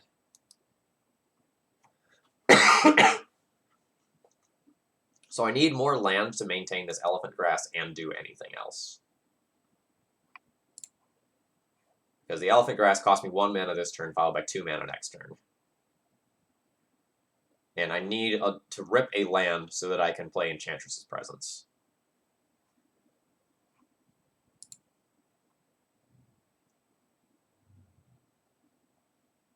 I mean, Spinner's great. We have had a much less successful stream today than yesterday. But Spinner is insane. Yesterday we saw Spinner just, like, absolutely demolish people. Like, we used it to play through a billion counterspells, play through multiple chalices, end games. Today we haven't had that many just, like, crazy matches. We've had some good ones, but not anything along the caliber of things that we saw yesterday.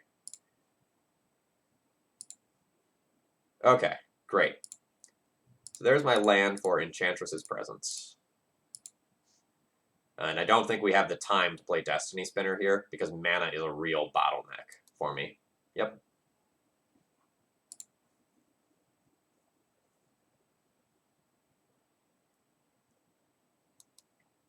So just to talk about the other line, if I played Destiny Spinner, next turn I'd play 2 mana towards maintaining the Elephant Grass, and then I wouldn't actually have the ability to cast my enchantment unless I spiked another land in a row.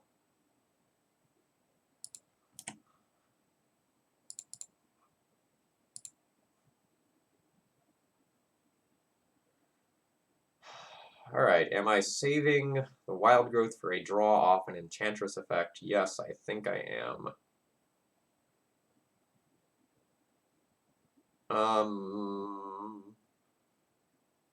The thing is, I'm dead once this Elephant Grass is gone. So next turn it costs me 3. No, maybe I do need the Wild Growth. Because then Wild Growth is just 2 of my lands instead, leaving me with 2 mana, so I can play an Enchantress if I draw one. No, I can't draw an Enchantress. Because they have been surgicaled. Alright.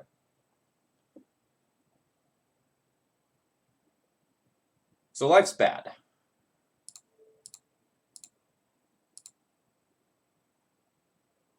We're in a Wild Growth here. We're going to use that to play the Destiny Spinner.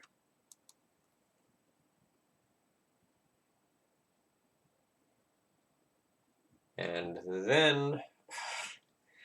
then life gets weird.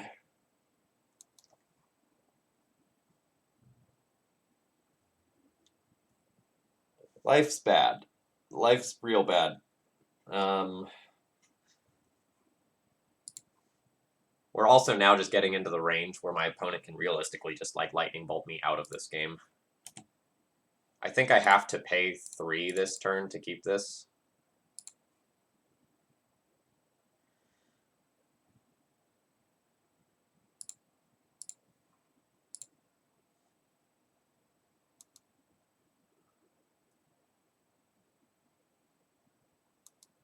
So this is a great draw. Our opponent is hopefully out of counterspells, so we have 1, 2, 3, 4, 5. So I need to let the Elephant Grass go, wipe their army. I don't like that they attacked with 2 things. It's technically fine, in that I'm not dead. Serra Sanctum is such a hot draw.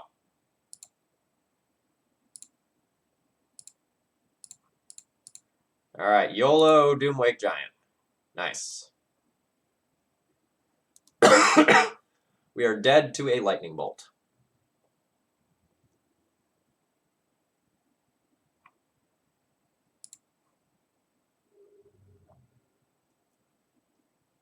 They do not have the lightning bolt. Alright. So we play a Destiny Spinner.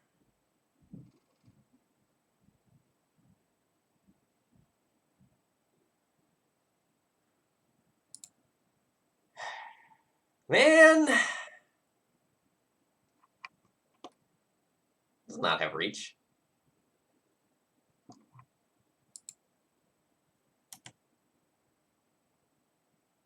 So now I'm dead. So my opponent had 1, 2, 3, 4 counter spells there.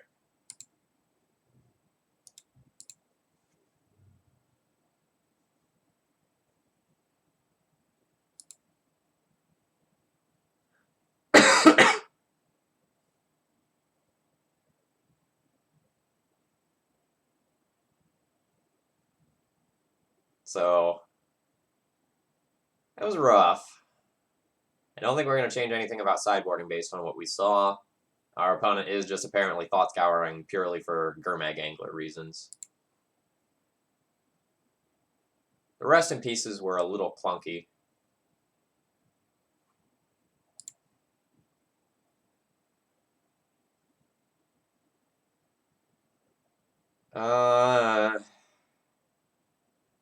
So it's Destiny Spinner into uncounterable Enchantress's presence. This hand is slow. I am not in love with this hand. But I also don't think that it's bad enough to go back, since we're going to get a redraw off of the Abundant Growth.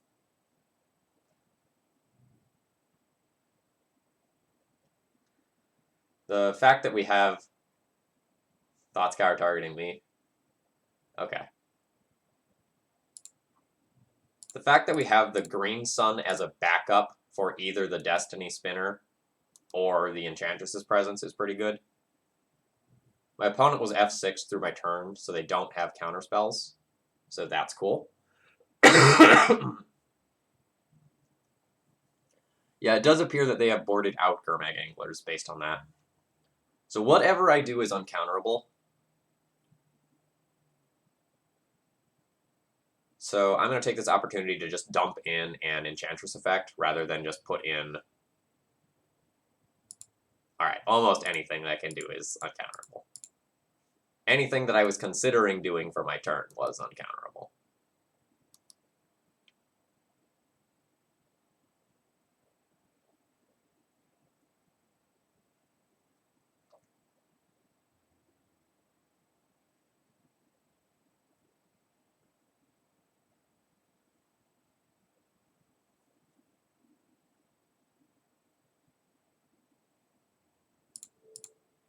And we'll bounce.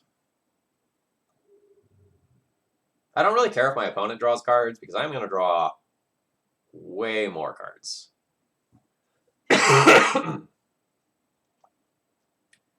Yeah, I don't understand what my opponent kept. They didn't have counterspells. They didn't have a Lightning Bolt for Destiny Spinner. Their opening play was Thought Scour me twice. I guess they just kept it on the strength of this.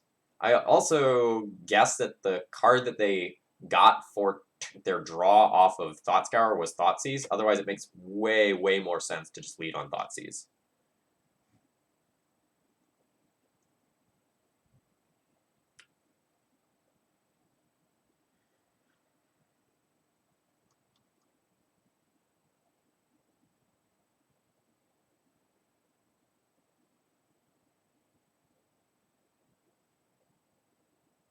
So I can either play a second spinner, or I can Green Sun for another Enchantress effect, and then play Utopia Sprawl. That actually might be better, because I'm going to lose another card that's still in my hand to the Thoughtseize. And two of these isn't really much different from one of these, at least right now. Maybe that's not true, though, in the long run. Green Sun is counterable. That's a fair point. All right, let's... I guess there's no reason to tap that first. So let's Utopia Sprawl one of these lands.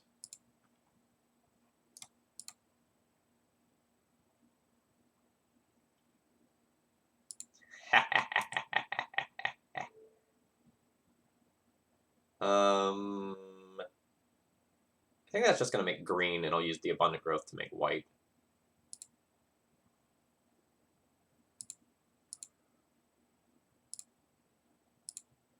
And note, this is uncounterable.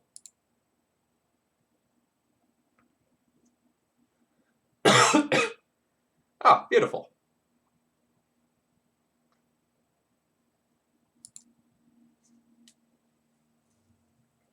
Surgical Extraction on Elephant Grass in response. Yeah, that's fine.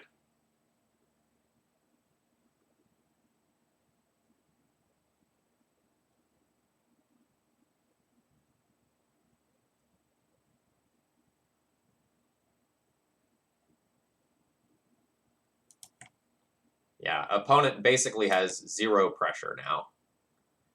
So now I just play a land, and I'm fine with taking 1 damage on this turn and just dumping another Enchantress into play.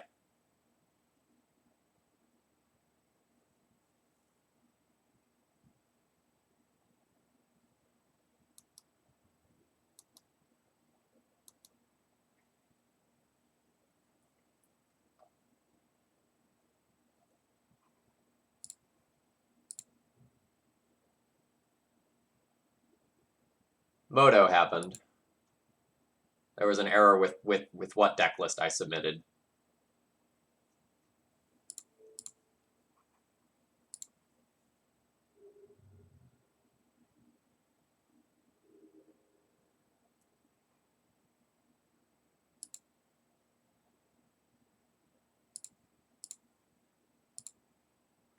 Okay, blame mode over that one. Doomwake Giant. Nice. We're probably not doing that this turn.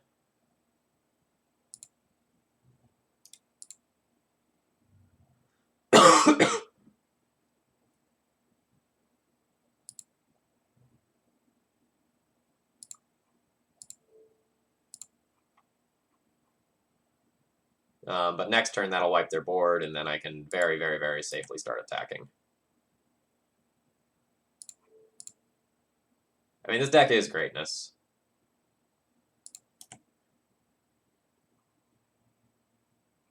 So this is 3 mana. Do I have another Destiny Spinner? I do. Just getting another Destiny Spinner seems fine. It's counterable, but I don't really care if it gets countered.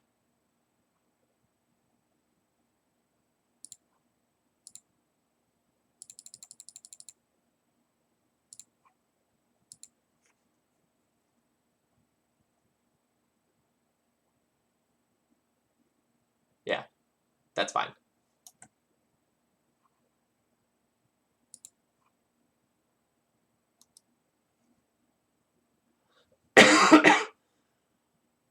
So 1, 2, 3, 4, 5, 6, 7, 8, 9, 10, 11, 12, 13. I should be able to just very, very easily kill next turn.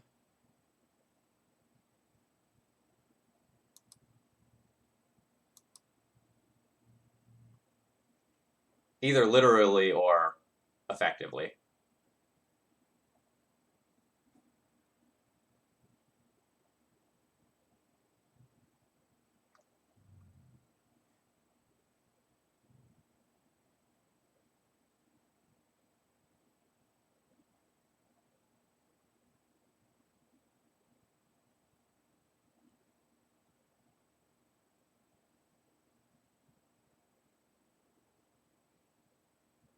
Okay, so you shrink my humans a little bit. That's fine. We still block those. Hold on, did my opponent already play a land? Yeah, they already played a land. Okay, so that's fine.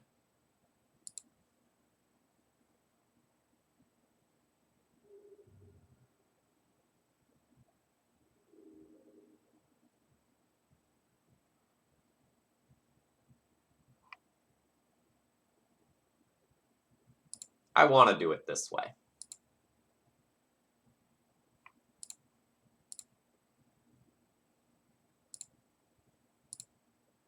There's a correct way to play Magic, and then there's the way to play Magic where I have more fun.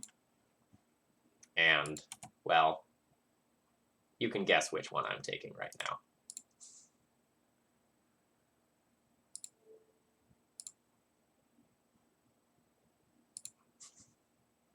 Sometimes it's not about winning.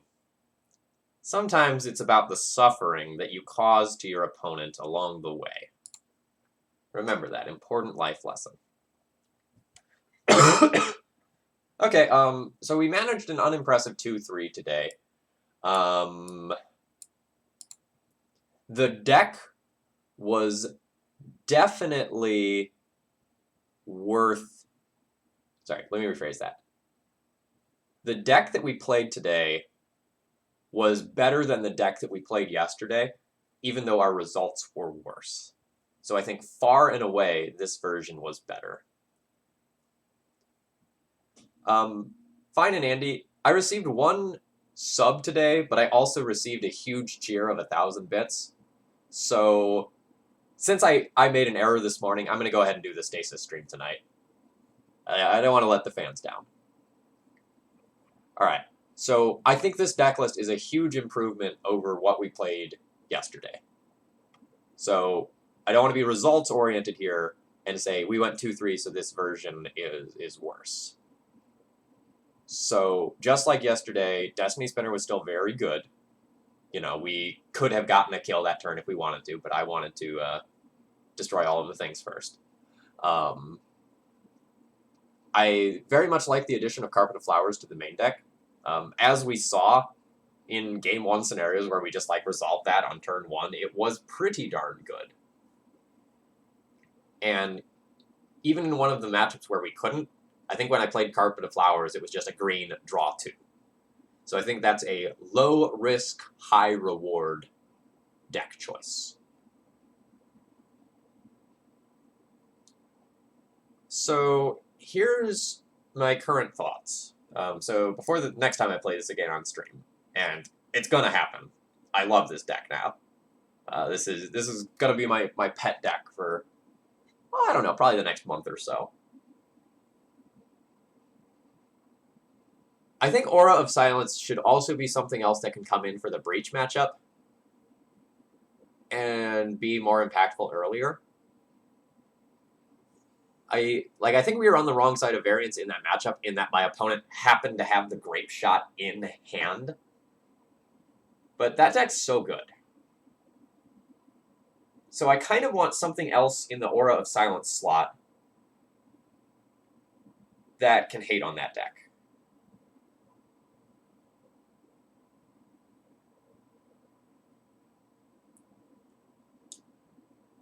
So I do think the Null Rod is better off as Stony Silence. That's a change I'm already making. No, Deafening Silence is very bad for me. Like, while it's great against that deck, it just stops my deck. Like, my whole premise is that I play a crap load of things every turn.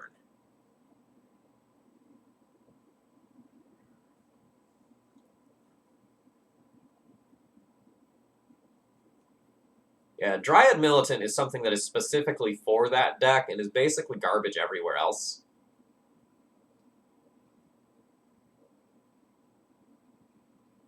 What about a second Oof?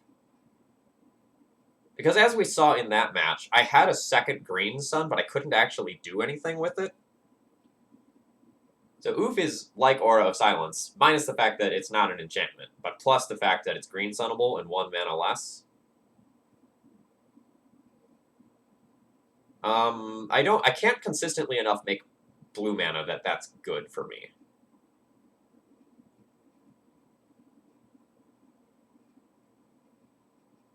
Yeah. So I think next time we go...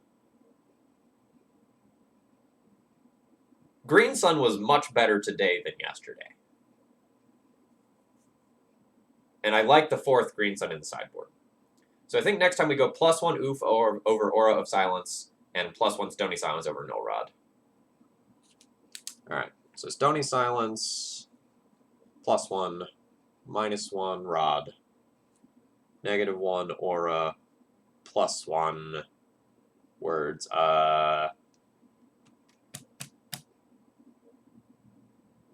Oof.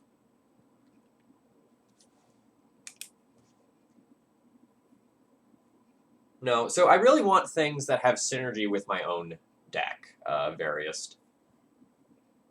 So the Collector Oof has synergy with Green Sun. Stony Silence lets me draw a card off of all of my various Enchantress effects, and also contributes towards the amount of mana that I can produce with Serra's Sanctum. Speaking of, I'll have to consider whether or not the Serra's Sanctum that's in the sideboard is actually good enough.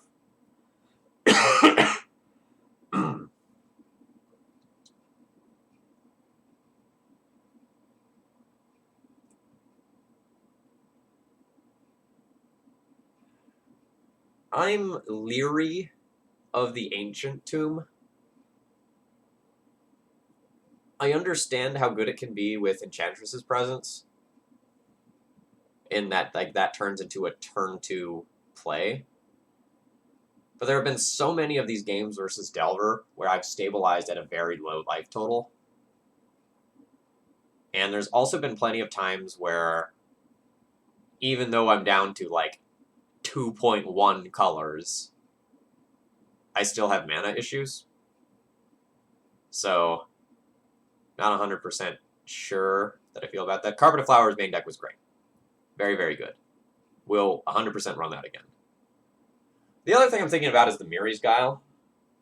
So Miri's Guile has basically been my go-to. I'm boarding this out every single time. So, does that mean I should just cut that card? It's essentially just there as a 1-mana thing that gives me some value. And I don't hate it. But... oh, sorry, let me resort this by cost. But if I'm already playing more Carpet of Flowers in the main deck, that's increasing the number of 1-drops for my card draws.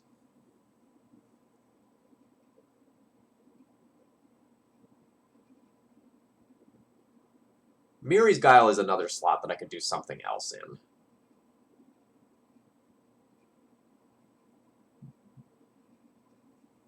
So, like, Miri's Guile could just be the elephant grass that's in the main deck. What does Oath of Nissa do?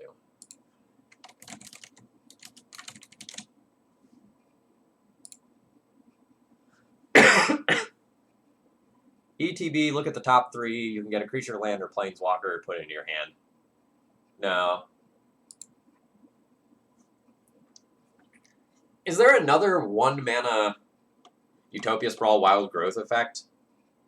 Because I think I would happily play one more of those over the Miri's Guile.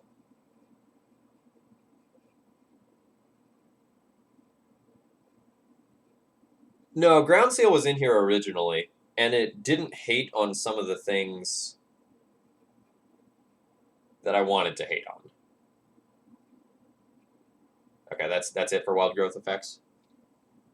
That's fine.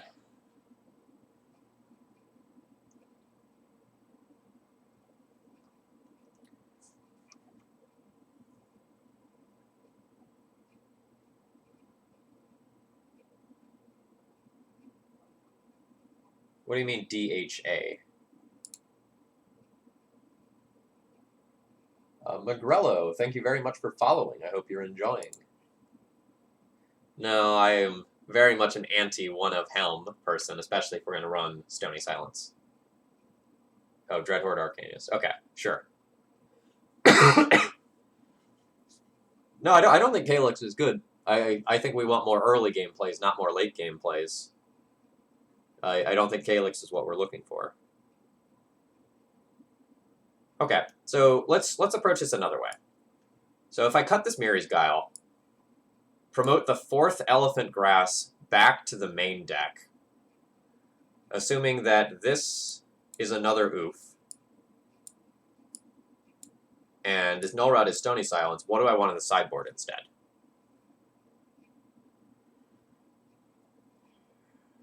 Oh, hold up.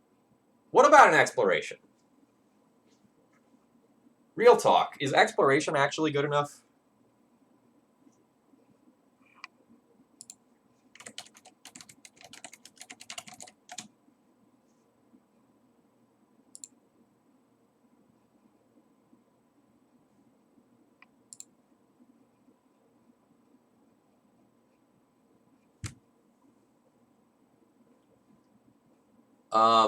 Main deck if I did it.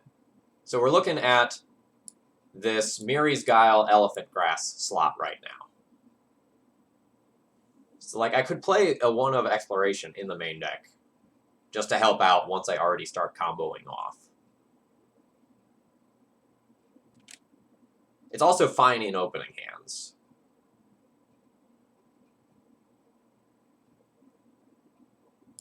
So if I cut this Miri's Guile from the deck, I can play a 1 of Exploration.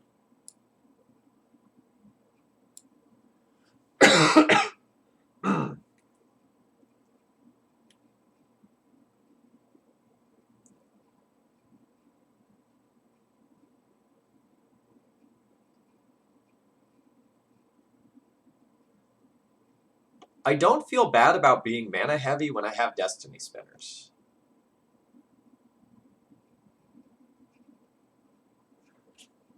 Alright, so let's go +1. I'll try out the Exploration. I don't know if the Exploration is good, but I think that's worth exploring. It's possible that like I could try out an Exploration over one of the carpets instead. But I don't hate trying it out. It's also possible that I should just like put the 4th Elephant Grass into the main deck. Echo, what I'm doing right now is trying to shift the curve this direction more because my endgame is amazing. With Destiny Spinner, Doomwake Giant, Green Suns for these things, Enchantress's Presence, Solitary Confinement, my endgame is amazing. So I just want more things to make it so that I'm getting to the endgame. So I think Carpet, Exploration, and Elephant Grass all play towards that role. Oh, what am I mirrored? That way. Towards the lower end. Didn't think about that.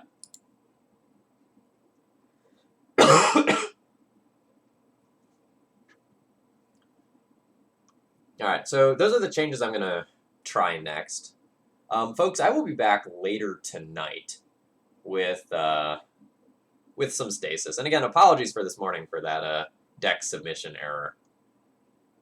So that's all I've got for you for now. I don't see anyone who's actually streaming Legacy. Does anyone have someone they want me to host? Because it looks like Star City is essentially the big fish right now. And they're doing Team Constructed, and it's not Legacy right now. So anyone see someone streaming Legacy that I'm missing?